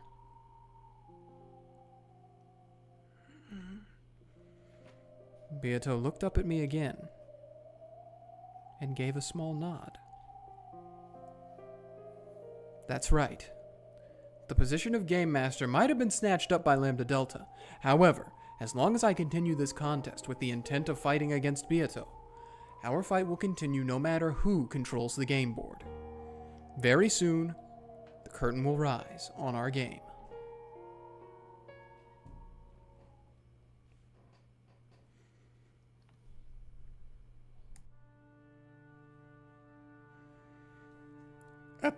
Oh my gosh. Whoa. Sorry, I was a little nervous. Yep. At this year's family conference, we must conceal the Master's secret once again. Yes. I understand. I'm a little doubtful that the same trick will work twice. Madam shares your concerns. Because of that, it was decided that, this year, he will not leave the study even once. In other words, we'll make it seem like he's been shut away in his study the whole time? Yes. And the only ones allowed to enter the study are the three of us, the servants, permitted to wear the one-winged eagle. Which means the three of us will have to perpetuate the lie about the Master. Correct. The relatives will probably question you about the Master's health and mood. Make sure you answer without hesitation, and see to it that nothing is seen as suspicious. Yes, I understand. understand. I'm sure you'll screw up right away, Nay-san. Maybe it's better to say you have a cold or something so you can skip that day. That's mean. Canon wasn't just making fun of her. He only wanted to release Shannon from the burden of working on the most serious of days. Genji-sama, is it really necessary for Shannon to be on duty? We can manage things well enough without her. That I cannot do. Madam gave strict orders that the three of us be scheduled to work on that day. Yes, I am prepared to perform my duties successfully. Don't screw up. I won't. Shannon grew sullen, and Canon shrugged. Then Genji told them that they weren't taking this seriously enough. Shannon, Canon, the master we serve has already passed away. However, until he has truly passed on, we will continue to serve. That study is not empty. The master is still there, hard at work on his usual research. Make sure you take that to heart. Do it.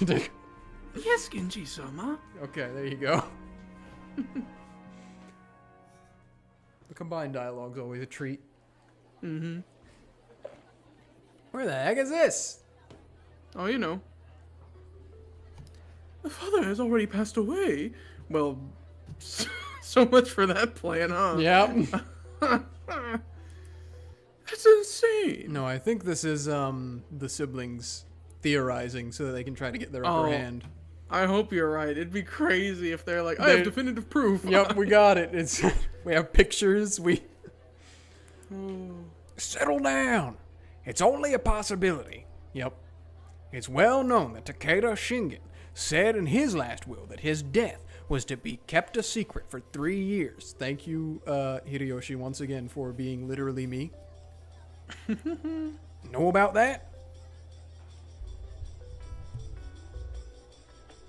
I forgot that was me. I was looking at that and I was like, oh, when's she gonna start talking?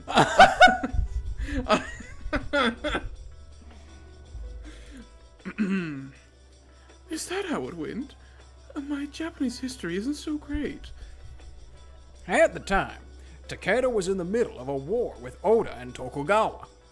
If people learned about his death at a time like that, it'd probably have a bad impact on the war. Because of that, he left a will saying that his death should be kept hidden for 3 years. Hideyoshi did the same thing, right? You have to forget the accident, Ava. Wake up. No. He totally suppressed information about the death of his master, Oda Nobunaga, so that the enemy wouldn't find out. Quickly, he made peace with Mori and defeated Akechi at the Battle of Yamazaki. Whew. It's throwing a lot of Japanese at me. Yep. On the other hand, Shibata Katse failed at this. The enemy, Usugi, learned of Nobuyuki's death, so Shibata had to deal with an unexpected counterattack that got slowed down. Shogun 2 Total War is really helping me with this now. That's why, later on, he suffered a great loss against Hideyoshi in the fight for the succession. Hideyoshi, who had a strong... Oh, no, wait, this is talking about this Hideyoshi. It's talking about the one on screen. Okay. Yep. Hideyoshi, who had a strong fascination with the commanders of the Sengoku period, would always show off his knowledge when he got the chance. Wincing slightly, Ava made him get back to his point. Me and who? So basically, the whole time since last year's family conference, I felt as though something was strange. You mean the time when Rudolph and I were talking about the inheritance and Father overheard us from the hall? That's just it. Natsui-san and the servants kept saying that Father was here or there and that he seemed to be in a bad mood. But not a single one of us relatives saw Father, right? If what you're thinking is right, what does that mean? Does it mean Nissan's trying to keep all of the inheritance for himself? Actually, no, it's far worse than you could have even thought. Yeah. He's not being greedy, he just doesn't want to lose his house. Of course, hiding someone's death is a very dangerous thing to do. And all things considered, I'm not sure Kraus-san would be willing to do it just to have the inheritance to himself. But it is possible.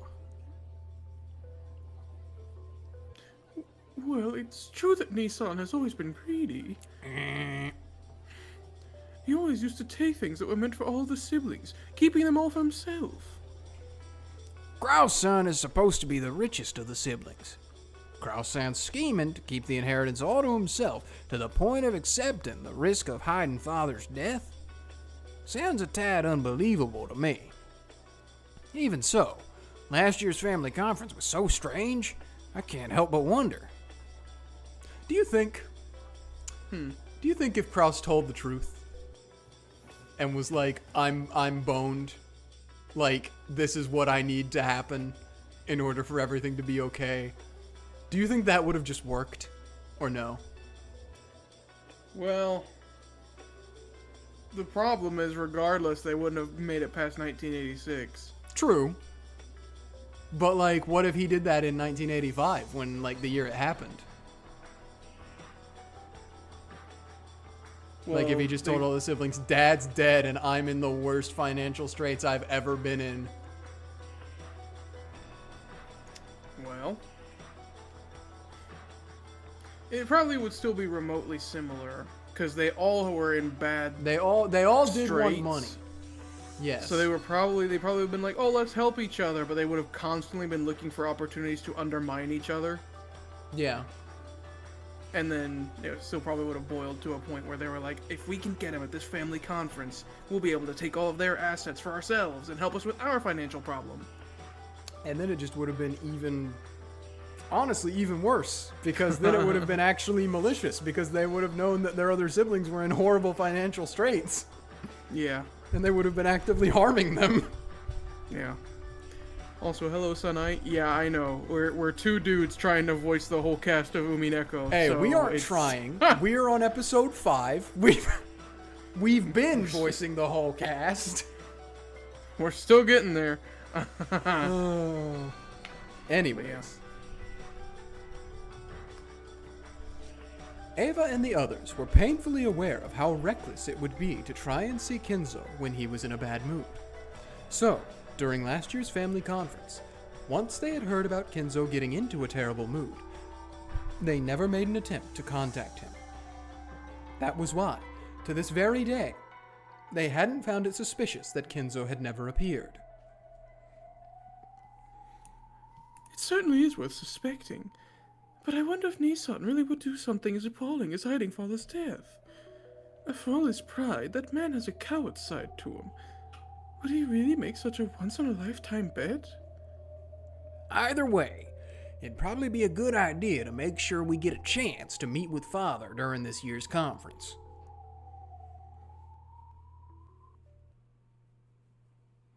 And this is where Lambda pulls the episode 4 on us, and he is actually there. Yeah. What? The rumors are really bad. Sounds like Aniki's business is failing even worse than we'd imagined. Like he's taking massive losses and he's giving it all he's got to try and cover it up. That'll make it very difficult to borrow money from him. Yeah, I could cry. Wouldn't being in financial stress also weaken Kraus-san's position in certain ways? Weaken his position? Well, investors tend to have a keen eye. If they hear that he's actually low on funds, they won't want to have anything to do with him. I guess trust is the most important part of that business. Kyrie smiled, thinly. Rudolph was taken aback by that smile.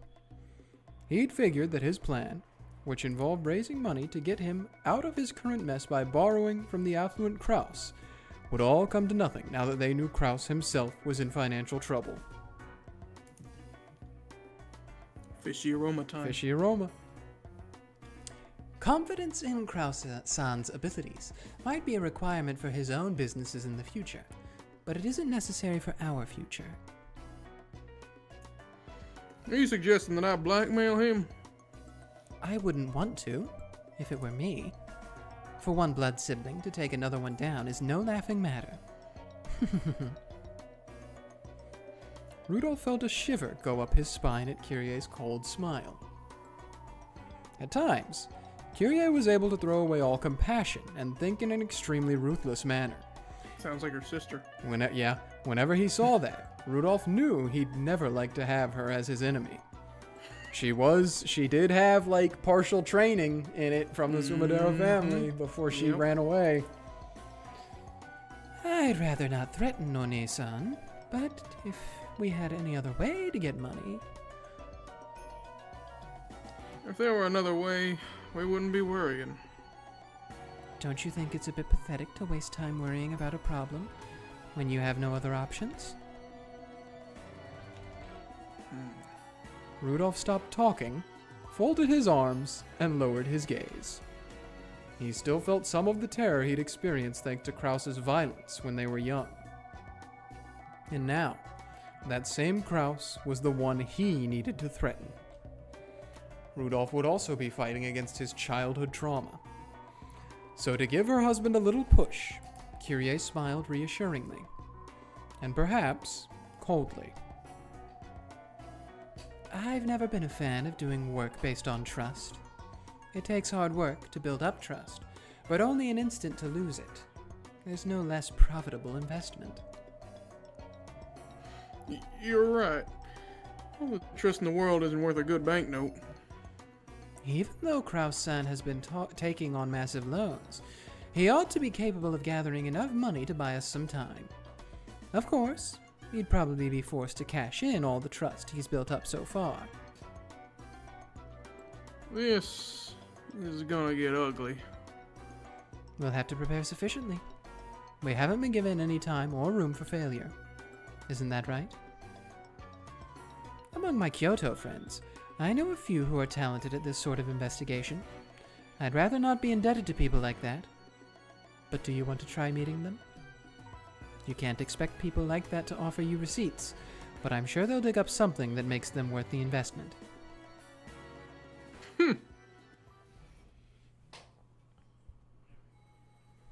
Now what? Oh, I think I know what's happening. Rosa Oh, never mind, I don't.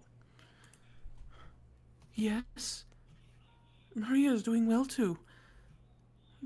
That's none of your business. Thank you. Huh? Well, I'll have to look at my schedule. Rosa was talking to Rudolph over the phone. Rosa rarely received calls from her older siblings, so she braced herself for something serious. Well, truth is, I want to have a little talk about the next family conference without Aniki. Between you, me, and Deva-san? Sounds like a headache. I can't go into details over the phone, but I think you'll find it's worth listening to. Something good? Of course. Aneki's all for it. Ne-san is? All we want is your approval. We're not going to ask you for money or anything like that. The most important thing is that the three of us stick together. Got it? Rosa let out a sigh. She did so because, in the past, when Rudolph and Ava got into a fight with Kraus, they always used to talk to her like this right before dragging her into it. First, tell me. I stand to gain something too, yes? Yep. The three of us will each grab 200 million out of this. If all goes well, we might be able to squeeze out more. That should be enough to handle your debt, right? And when can we expect to grab this by? Of course, it'll be within a year. I need it, Aneki needs it, and you need it too, Rosa. All three of our problems will be settled. So, the chances of success are good enough that Ne-san's agreed to it? Now do you want to hear? I know it's a bit sudden, but let's meet next Sunday, 1900, at that coffee shop you like in Kinzo. That's the only time my Neki's schedule and mine match. Any problems? If we're talking 200 million, I'll have no choice but to listen. Looking at her schedule where it says hang out with Maria that night. Go to Maria's recital at school. Go. Yeah, Maria's birthday. Yeah. Just Then let's meet at 7 p.m. next Sunday at Leopold's. And Maria-chan. You can bring her too if you want. Don't talk about money in front of that child. She set the receiver down with a clunk, a little violently. Apparently, either Ava or Rudolph had gotten a hold of one of Krause's weak points. They would probably threaten him with that at the next family conference and force him to pay up. Even before hearing the details, she knew full well that it would be nothing good. But even so, this might be her once-in-a-lifetime chance to pay back her large debts. Rosa took a notebook out of her handbag and started to mark the day she'd be meeting with Rudolph and Ava. Then she frowned and smacked herself hard in the forehead. Oh no. Because written there was DZL with Maria, something she had planned to do with her daughter. Maria was in her room, playing around excitedly with Sakutaro and the others. This was because she was going to go to that recently built amusement park, True. Disneyland, Yeah. the following Sunday. Looking at the clock, Rosa saw that it was just past 9 o'clock at night. Maria was breaking the lights out rule. After covering her face and agonizing for a while, Rosa stood up and stomped over to Maria's room. The room would probably be a mess as well. At least tonight, that was convenient. As she stood outside the door to Maria's room, listening to the happy laughter seeping through, Rosa's face twisted in anguish once again as she looked at the floor.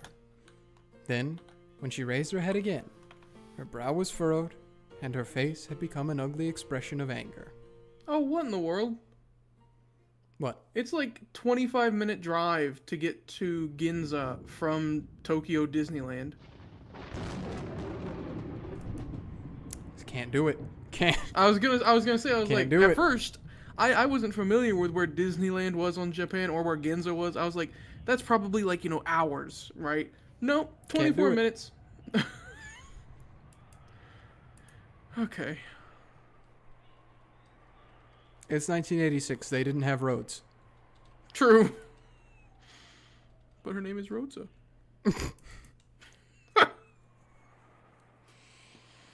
The weather wasn't that great. According to the weekend forecast, a certain tropical cyclone would likely grow into a large typhoon. You're telling me. If unhappy premonitions tend to be right, this year's family conference will probably take place in absolutely horrible weather. Hey, props to whoever designed the Ushiromiya mansion because their power didn't go out. Yeah. No. I wish a typhoon large enough to stop all boat travel would seal Rokkenjima away forever. Careful what you wish for. If that happened, I'd be able to hide Kinzo's death as long as I wanted. If only the typhoon would keep them at bay forever. Natsuhi let out a deep sigh. Just doing that made her headache throb. As the day of the family conference approached, the intensity of her headache just kept on increasing. At that time, the phone rang. Natsuhi turned the TV off and picked up the receiver. Hello? I apologize for calling during your rest. It is Genji. Is something the matter? There is a phone call for you from the external line. However, they will not state their name. They aren't saying their name? Yes. The person in question said you would know when you spoke with them. What should be done? It might be a prank. What did they sound like? I believe it was a young man. Any idea who it might be? A young man. Natsuhi didn't have a clue who that might be. In the first place, there was no one amongst her acquaintances who would do something as rude as refusing to state their name. And on top of that, a young man? As a wife, she must avoid any contact that might be considered suspicious with anyone other than her husband, much less a young man. Damn it. As soon as she thought this, the phone call suddenly seemed like something dirty. But despite that, she also wanted to know what they wanted to tell her. Could it be some kind of trouble related to Krause's business? What if there was some particular reason they needed to talk to Krause's wife instead of Krause directly?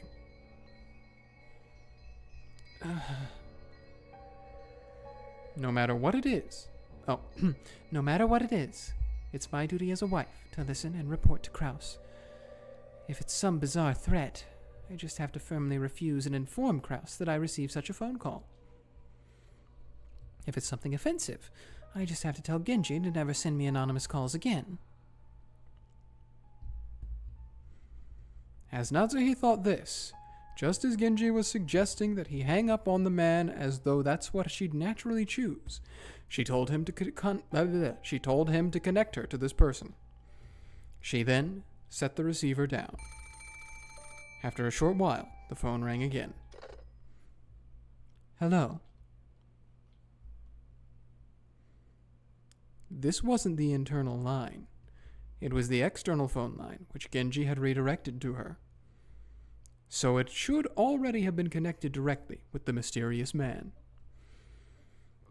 However, the person on the other end didn't respond.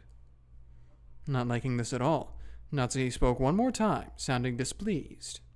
Hello? Who is this? Tell me your name. She heard something that sounded like a sigh. What was that, SFX? She gulped reflexively. After remaining silent for a little longer, the man finally answered. All right.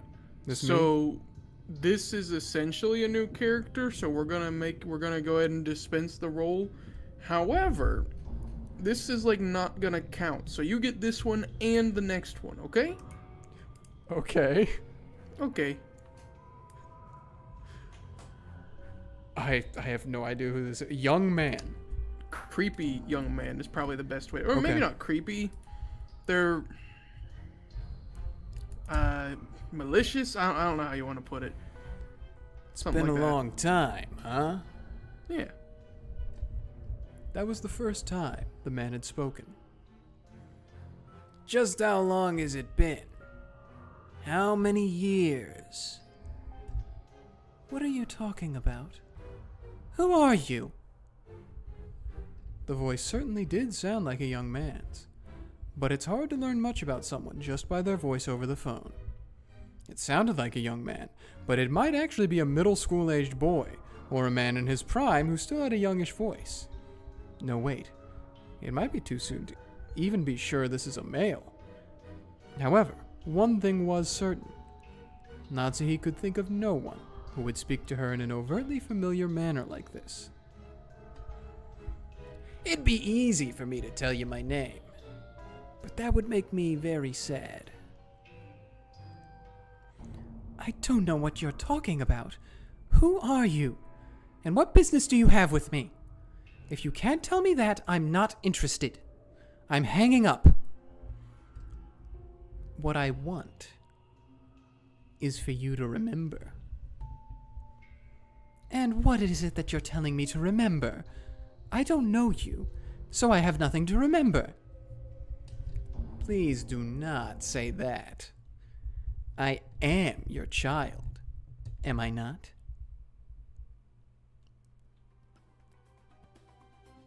What did you say? What are you talking about? Do not say things that will make me so sad, Mother. That unsettling word thrust itself mercilessly into the depths of Natsuhi's heart and started churning it about. In her entire life, Natsuhi had never been told something so unsettling. This music is one of my favorite tracks in the game, Deep Blue Jeer. Interesting. Mm-hmm.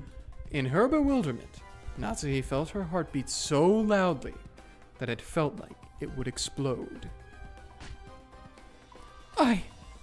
I have no idea what you're talking about. I don't know what you're planning, but I'm hanging up. I came back for revenge. Revenge for your crime of 19 years ago. Natsuhi's mind went blank. And from beyond the wind howling outside the window, she most certainly heard the roar of the sea from that day. So, you actually do remember. Do you not? I told you. I don't know what you're talking about. Never call here again. I have not forgotten how you treated me 19 years ago. To curse you, I still call you mother despite that. No, because of that. The family conference will be here very soon, right? I am your son, mother. I will come on the day of the conference, after 19 years, so that I can have my revenge on you.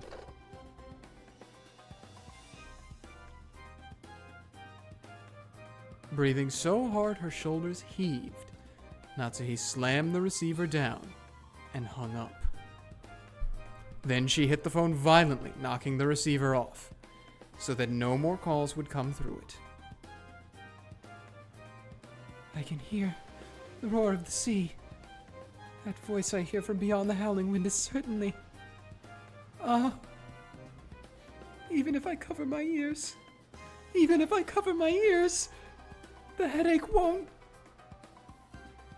Completely pale, Natsuhi kept shivering as though cold.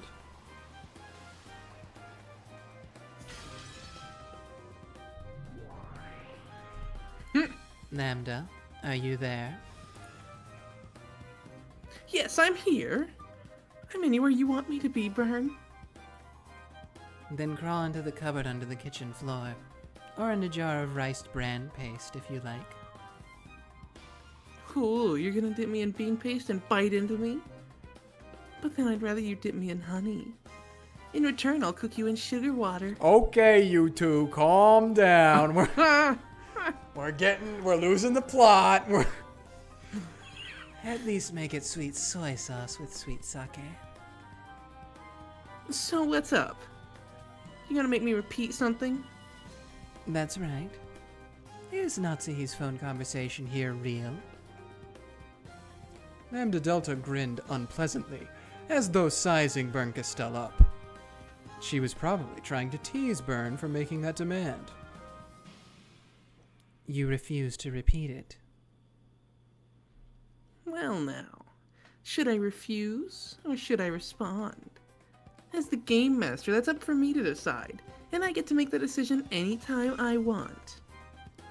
Unless I state it in blue, you aren't obligated to respond. That's it! For now, you're stuck wondering about Natsuhi's secret of 19 years ago, okay? It'd be really funny if she just immediately states it in blue right now. Make sure you're sitting on the edge of your seat. Of course, this fishy telephone call happened before October 4th, 1986. This is still before the start of the game. So, there's basically no need to question whether it's true or false. Since you, the game master, went out of your way to show me this, I'll take it as a preparatory move for something else. It might be a trick, but I'll at least keep this move of yours in my memory. So you'll leave without turning the card over. Ouch, what? Direct attack. After suddenly being conked on the head, Lambdadelta was bewildered. But perhaps this incomprehensible exchange was funny to her, because she quickly went back to giggling. Are you done preparing the game board now? Yeah, that's right. Now we'll finally move on to the game. On to October 4th, 1986. We haven't even been in the real game board this entire time. I wonder what number October 4th, 1986 this is. The Endless Witch, huh? Beatrice. She truly is a frightening child. Any moves from your side yet, Bern? No. If you've refused to repeat what I asked, then I'm done. Turn end, right? Untap, unkeep, draw. Come, October 4th, 1986. Play the intro again? That's all you get. Clock. Oh! Man.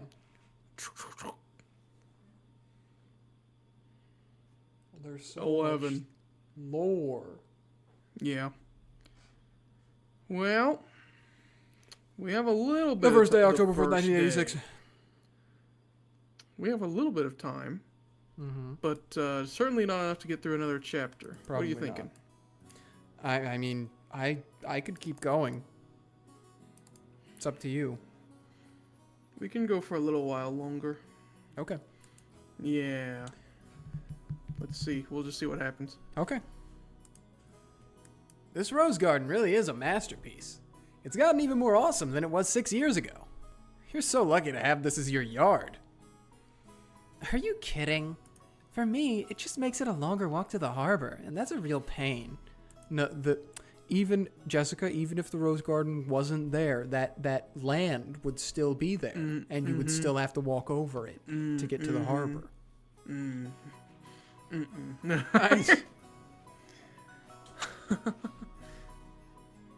That's a pretty luxurious worry. Ooh! Getting to say hi to the roses every morning must be awesome! You must get laid after saying hi to I don't know. Something. Yeah. You must get laid after saying hi to so many roses! I think it's supposed to get home there. Yeah, or something. Get back late. I don't know. Shame about Anja, though. I hear her stomach gets upset easily, right? Apparently. It's probably her intestines that are weak. She's almost always got the runs. Dang. You shouldn't say something like that about a lady. Sorry about that. Yeah, I forgot. Nothing comes out of a girl's butt but marshmallows, right? So, Anja got sick, and the marshmallows turned into syrup. True. Okay, that's really Way over... Oh, that's George. Oh, true. Yeah. Way over the line. I didn't even notice that switch up there. Yep. George and Jessica slammed a knee and fist right into either side of Badler's gut. Funny, Well, because that's what happened. That's a bit. Get it? Because that episode 4. That's a little soon, game. We just met them again. True, this is the first time we've seen them since they died in episode 4 together. And they said that. Wow. Whack. Smack. Thud. That is a great name for a D&D character. Whack Smack Thud. The smack thud was probably the sound made when his knees hit the ground as he fell over. Normally, Badler possessed the good sense you'd expect of an 18-year-old man. So, not a lot. However, it seemed that his reunion had brought him back to the mental age he'd been 6 years ago. I was an 18-year-old man at one point. I know how much I had back then. And bit by bit, Same. Jessica and George realized they were also returning to the way they'd been back then. How's... Natsuhi gazed at this charming chat through an open window in the hall. Madam, Kraus-sama is searching for you. I'll go in just a bit. It isn't even lunchtime yet, and I'm already tired. Just a few moments ago, the sparks had already started flying between them and Ava's group. The others had pounded on Kraus and Natsuhi over and over to get Kinzo out of his study. Apparently, they hadn't been fully tricked at last year's family conference after all. Well, some of them had. Hideyoshi just had good enough sense to pick up on something. There are no problems with Father, right? Correct. Leave it to me.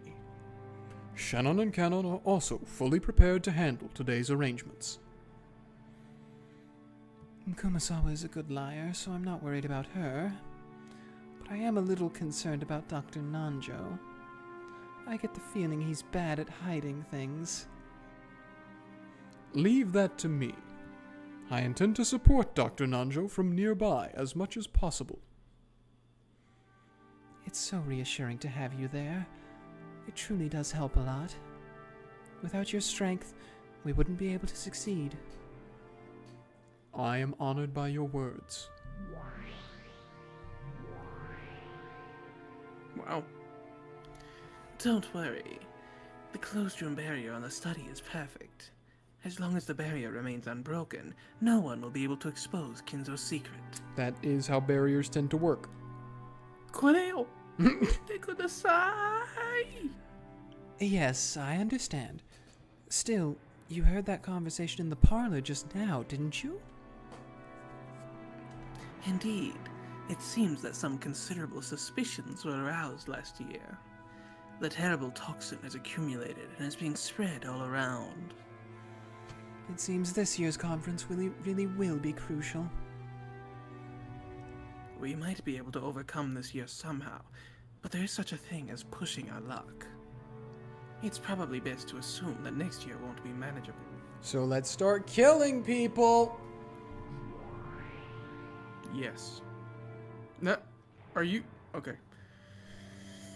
With this much of the magic-resisting toxin filling up the place, it will probably be difficult to preserve Lord Goldsmith's magic for yet another family conference.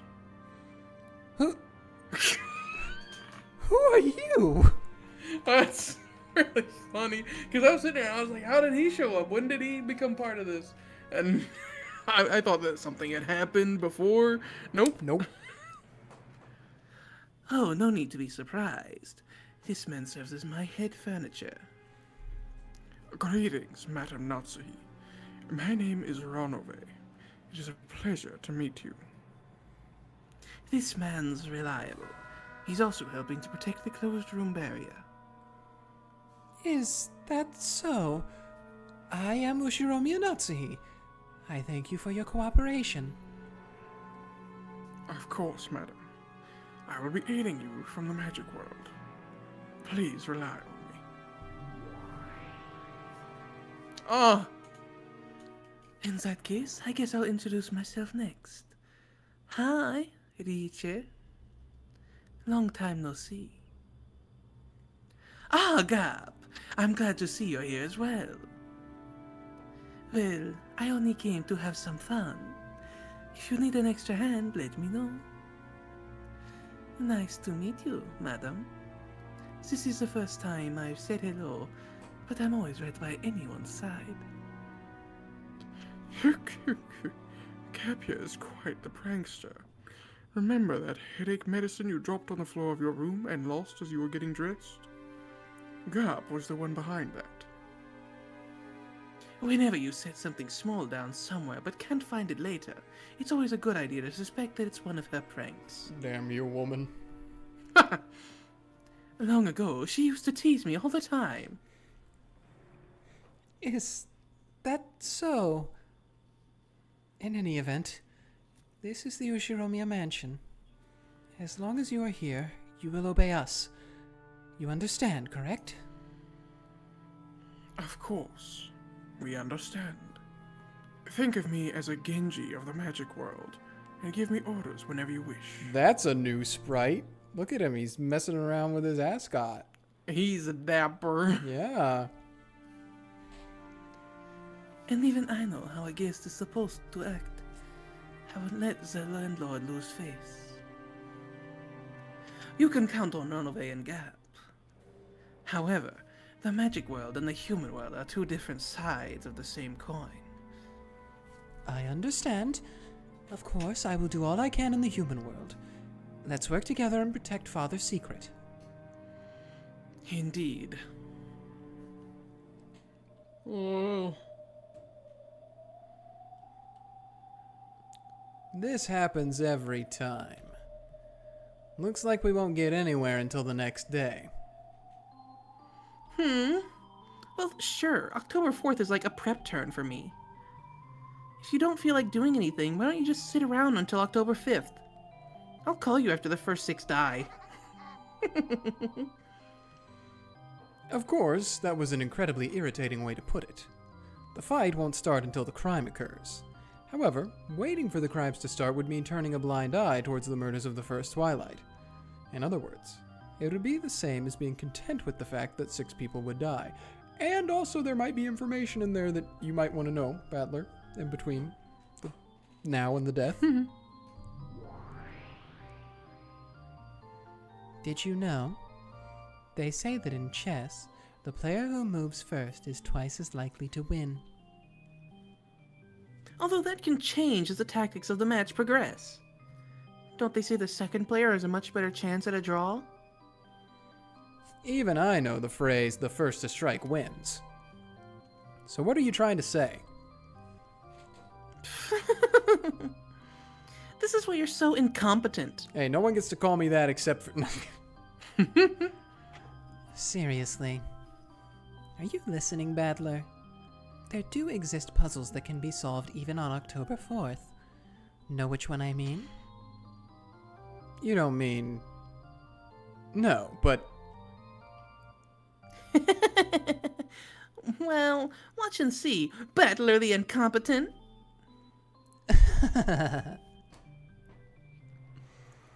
I have a general idea what these witches are talking about.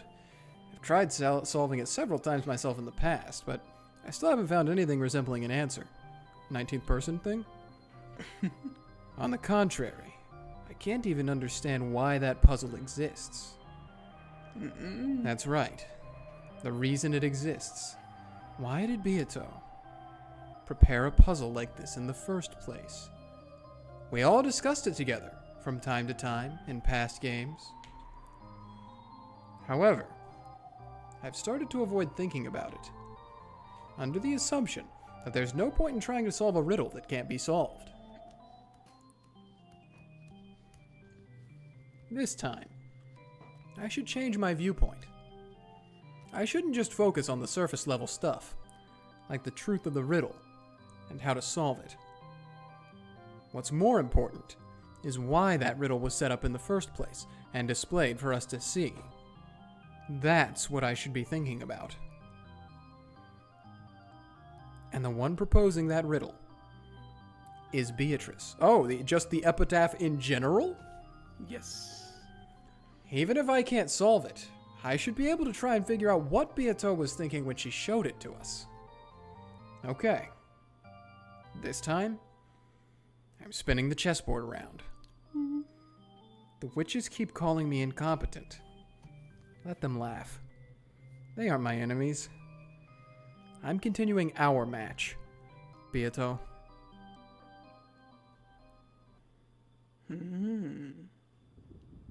Indeed. We're kind of going at this at a breakneck pace, I'm gonna be honest. Are we finally gonna get some clues to the epitaph? Oh! Looks like it's finally started raining. Where's Maria? Dang. At least the only downpour was the one inside my heart. Shut your goofy... No. Now, people in the parlor noticed the raindrops that were starting to drip down the window. Now we have nowhere to run until the family conference ends. The same thing goes for Nissan. I won't let them escape, you can be sure of that. The cards we're holding aren't bad, and Nissan's just bluffing. I'm like certain he surrenders.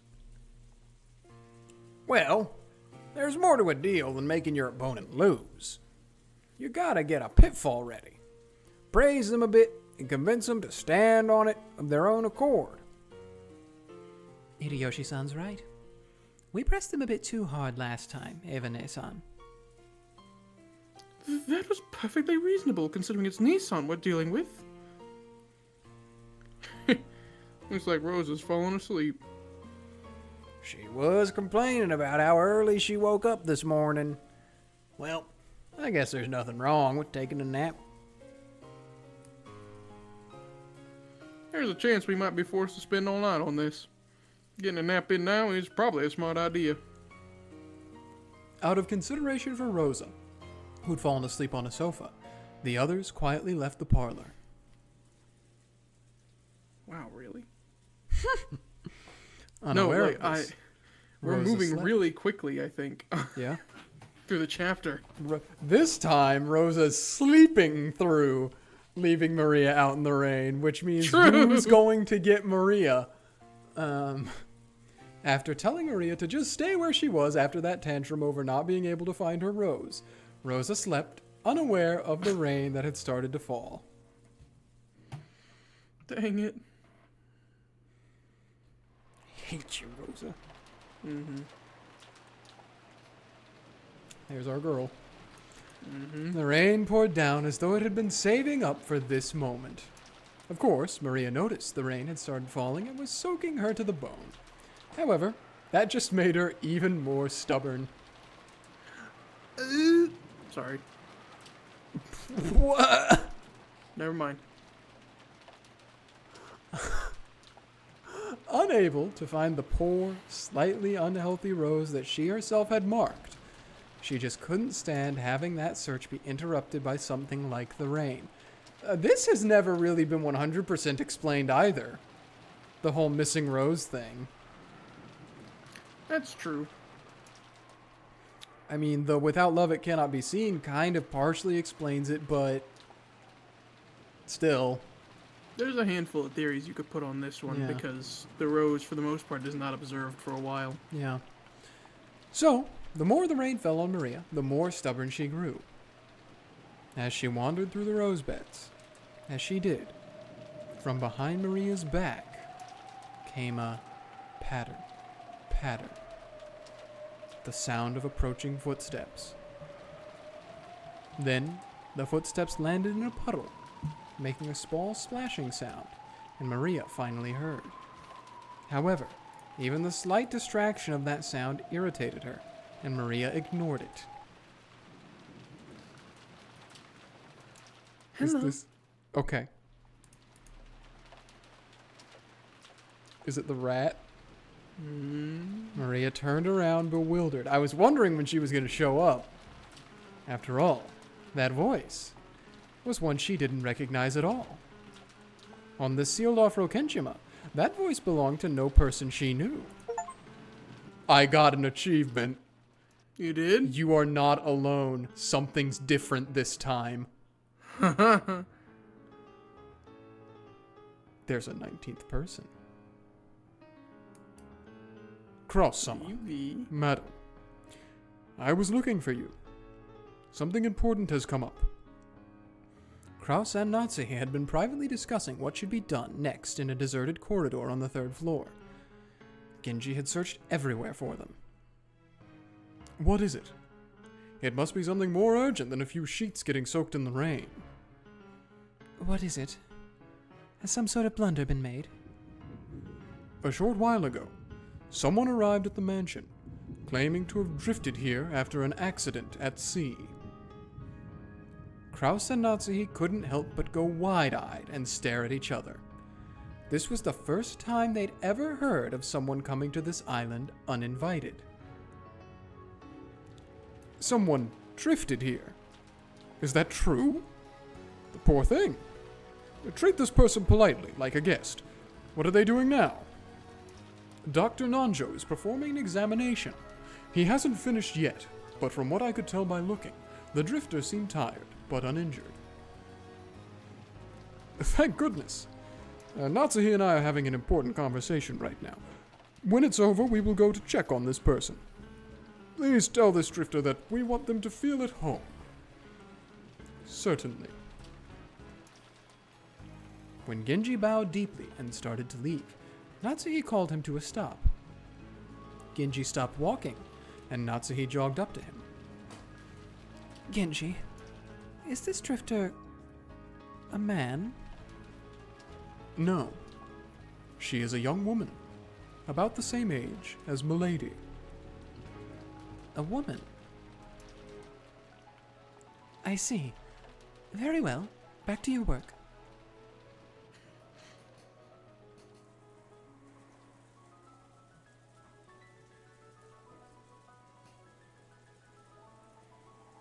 The parlor of the mansion was bustling. The adults gathered, worrying about the health of this sudden guest. Well, if she was able to walk all the way to the rose garden by herself, her life probably isn't in danger. It always helps to be prepared. It's probably all thanks to the life jacket. Without that, she might have drowned. What kind of girl was she? Older or younger than George? Or Jessica?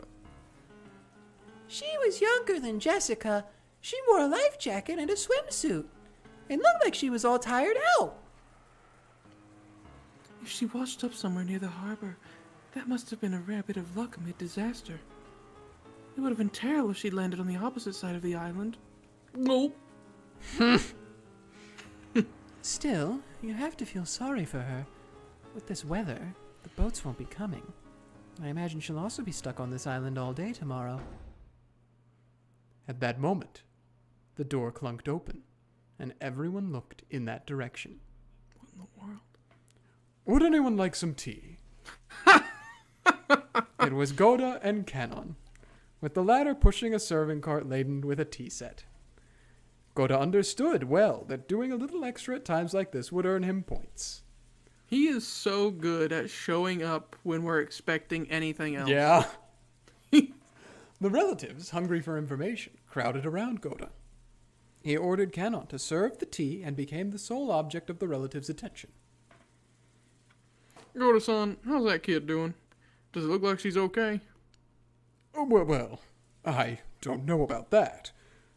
But there is no need to worry. Dr. Nanjo is giving his full attention to taking care of her, and Kumasawa and Shannon are with him. Please, have no fears. Why not relax with some black tea for now? Come, Kanon-san. Quickly, serve it. Kanon knew this tea was just Goda's way of earning points, so he lined the cups up with a slightly sullen air. Oh, I'll help too. No! Sure. It's okay. You can just wait there, Maria-sama. Oh, I want to serve tea too. Didn't you talk with Dr. Nanjo? Did he say anything? Yes. When I met him a short while ago, he said that there weren't any serious external wounds, from what I could tell at a glance. And just as Goda had successfully captured the gazes of all present and was about to start talking knowledgeably on the subject, Nanjo returned. Of course, Nanjo instantly became the center of attention. Kanon turned his back on Goda, who seemed downhearted. Dr. Nanjo, how is her condition? Does it look like she'll be okay? Not to worry, everyone. She is fine. She had no injuries at all. She seems to be quite worn out, but there shouldn't be anything to worry about tonight, as long as she doesn't develop a fever. That's good to hear. We're lucky enough to have a doctor, but this is no hospital. Everyone was relieved to hear that the girl was in good health. When Nanjo gave the more detailed results of his examination, concluding by saying that she was young and should therefore be fine, everyone who no longer fell under this description nodded in assent. Boats really are scary. Fall. Battler was right. Maria-chan, let's not tell Battler-kun about this. Oh, madam! Cross-sama! Goda, who had lost his nerve and was handing out cups, called out in an excessively loud voice. Apparently, he was that desperate to get everyone's attention. Why is this the lambasting Goda sesh right now? Deserved. How is the guest? Yes, sir. Her condition is not serious. I see. That's great. Where is she now? I just realized that. Everybody says when your condition is serious or not serious. Why don't they say your condition is serious or silly? Anyway. I don't know. I believe Kumasawa-san and Shannon-san were guiding her to the bath. They said they would get her some clothes afterwards.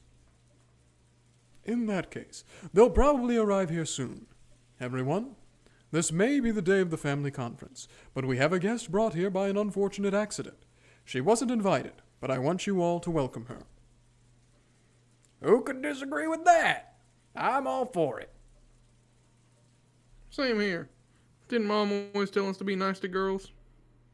Maybe, but you didn't need to make that your life's motto. It's probably best if we call George and the rest over here too. Let's all greet her together. Let's have everyone all coincidentally come into the same room at the same time so that we cannot deny the existence of this person. I'm waiting. It's feeling very omedeto. Mm-hmm. But wouldn't that just make her more uncomfortable? Ava stood up and made a phone call to the guest house. Shut up, Rosa. Idiot. At that moment, they heard the sound of a knock, followed by Genji's voice. It is Genji. The guest has arrived. At those words, everyone fell silent, and the people who had been sitting stood up straight. What? Please, They're please. so, formal about this. Make thunder and lightning clap, please. Genji came in first, opening the door slowly. Then moved off to the side, bowing deeply and urging the guest forwards.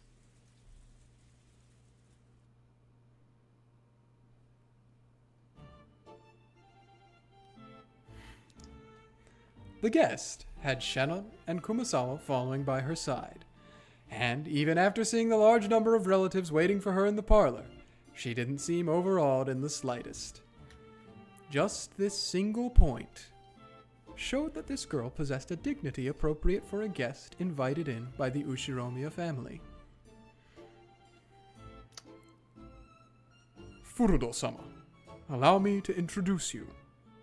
This is the representative of the Ushiromiya family head, Ushiromiya Kraus. Welcome to Rokkenjima.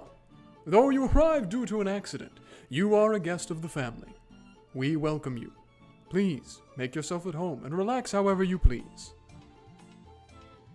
I will say, this theme, which is her theme, is called The Great Detective Nose. Not nose like the part of your body, but I was about to say, she doesn't have much of one. Yeah, no. Thank you very much. Allow me to introduce myself. I am called Furudo Erika. And I will also mention this briefly. Well, that's interesting. I didn't know that's how she spelled that. That's different than what I expected. The character name for Bernkastel's actual self in Higurashi is Rika Furude. Or Furude Rika.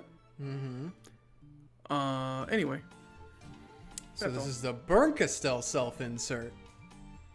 I don't know. She did say she was going to have to help Battler a lot more. And she is a detective. My deepest apologies for disturbing you members of the Ushiromiya family like this. I'm truly grateful for the warm welcome I've received despite my status as an uninvited guest. This was greeted by an impressed sigh arising equally from all corners of the room. I believe we got a beeper. We did. The clothes she had been lent were probably Jessica's formal wear from long ago. Dang, imagine Jessica in that. Ah, she's filled this space. She's silly. Fell from the pleasure boat. Eternal maid 2. Mid-cruise in the waters near Rokkenjima. On October 4th, 1986, she drifted to Rokkenjima, and the Ushiromiya family welcomed her as a guest. Also, that's really funny to me. Not like the ship got run aground or anything because of the typhoon. No, she just fell. Yeah. She managed to drift to the island unharmed thanks to several miracles, including the fact that she was wearing a life jacket. Oh, okay. How convenient. Alrighty. Well, I hate to say it, but this is probably the Yeah. best stopping point now. I figured. But it is a good stopping point because she's here. I've lost my way to fully like guess where we are in the chapter, but I still have the sound, the music outline. This is song number 6 of 8, so that's why I was like, we're moving fast in this chapter. Maybe some repeat. But I don't know. They might repeat. Some of them might just like the song might just be playing for a long time. Like the part of the chapter might be really long. Oh, she's over She's here there too. too. Okay, Next, hold up. excuse me. Bernkastel. Oh, well, okay, there we go. Ha, whoops. Bernkastel's double and servant. I can see it. Yeah. Also a piece who is manifested in the human world because she is human. This means she's gonna be in the other one too, isn't she? What? The not game board. I don't know. Because she is human, she cannot use magic and the like. However, she can appeal to Bernkastel on a higher level plane to obtain miracles and various authorities she can use. So it would probably be no exaggeration to call her a human capable of wielding the power of a witch. So she can't use magic, but she can. Okay, got it. Through Bernkastel... She's a warlock or she's a cleric. Take your pick. Maybe a paladin. Considering how the witches act, I'm saying warlock. Through Bernkastel, she has been giving the detectives authority while on the game board. Next, She has that. therefore, even though she is an outsider to the Ushiromiya family, she possesses the right to demand full attention from everyone when speaking, the right to advance proceedings, the right to investigate the crime scene before all the police arrive, and many other special abilities. Thanks for that at the end. That just that could literally mean anything. You just wait. Detective's authority. You'll get it. She gets pleasure from the process of solving riddles, but her greatest joy comes from using that victory to sneer at others. Oh, I can't wait. She's the first character that's had such an extensive description that she's needed a next page. She deserves it. Ah. She deserves all of it, honestly. And, yeah. Everyone else is still here. Well, I'm glad I just decided to... That was different than it normally is. Yeah. The transition. I'm glad I decided to click that next page just in case. Yeah. Seriously. Oh, but maybe next time when we return, we'll be able to learn more about this mysterious Ferudo Arika. Say it correctly. Why? Rat. Give respect to her name. The great detective. Oh. Erika Furudo. Sama. Samaya. All right. Well, any special announcements before we end it? Not particularly. Same as usual, though this week you and I are going to have to figure out because I have an obligation that I have once a month on Thursday, this Thursday, so we're going to have to see about that. So that may impede our Umineko stream on Thursday. Might be shorter than normal. Might not be yeah. at all, depending. Who knows? Precisely. We'll chat about that afterwards. So stay tuned to our community tab for details about that. Yep. Otherwise, same stuff as usual. Tomorrow there should be a new Terranria. Tuesday there'll be a new Dark Souls stream with me. Wednesday, new podcast. Thursday, maybe Umineko, maybe short Umineko, something or other. And next Sunday, another Umineko that should be totally unimpeded. All right.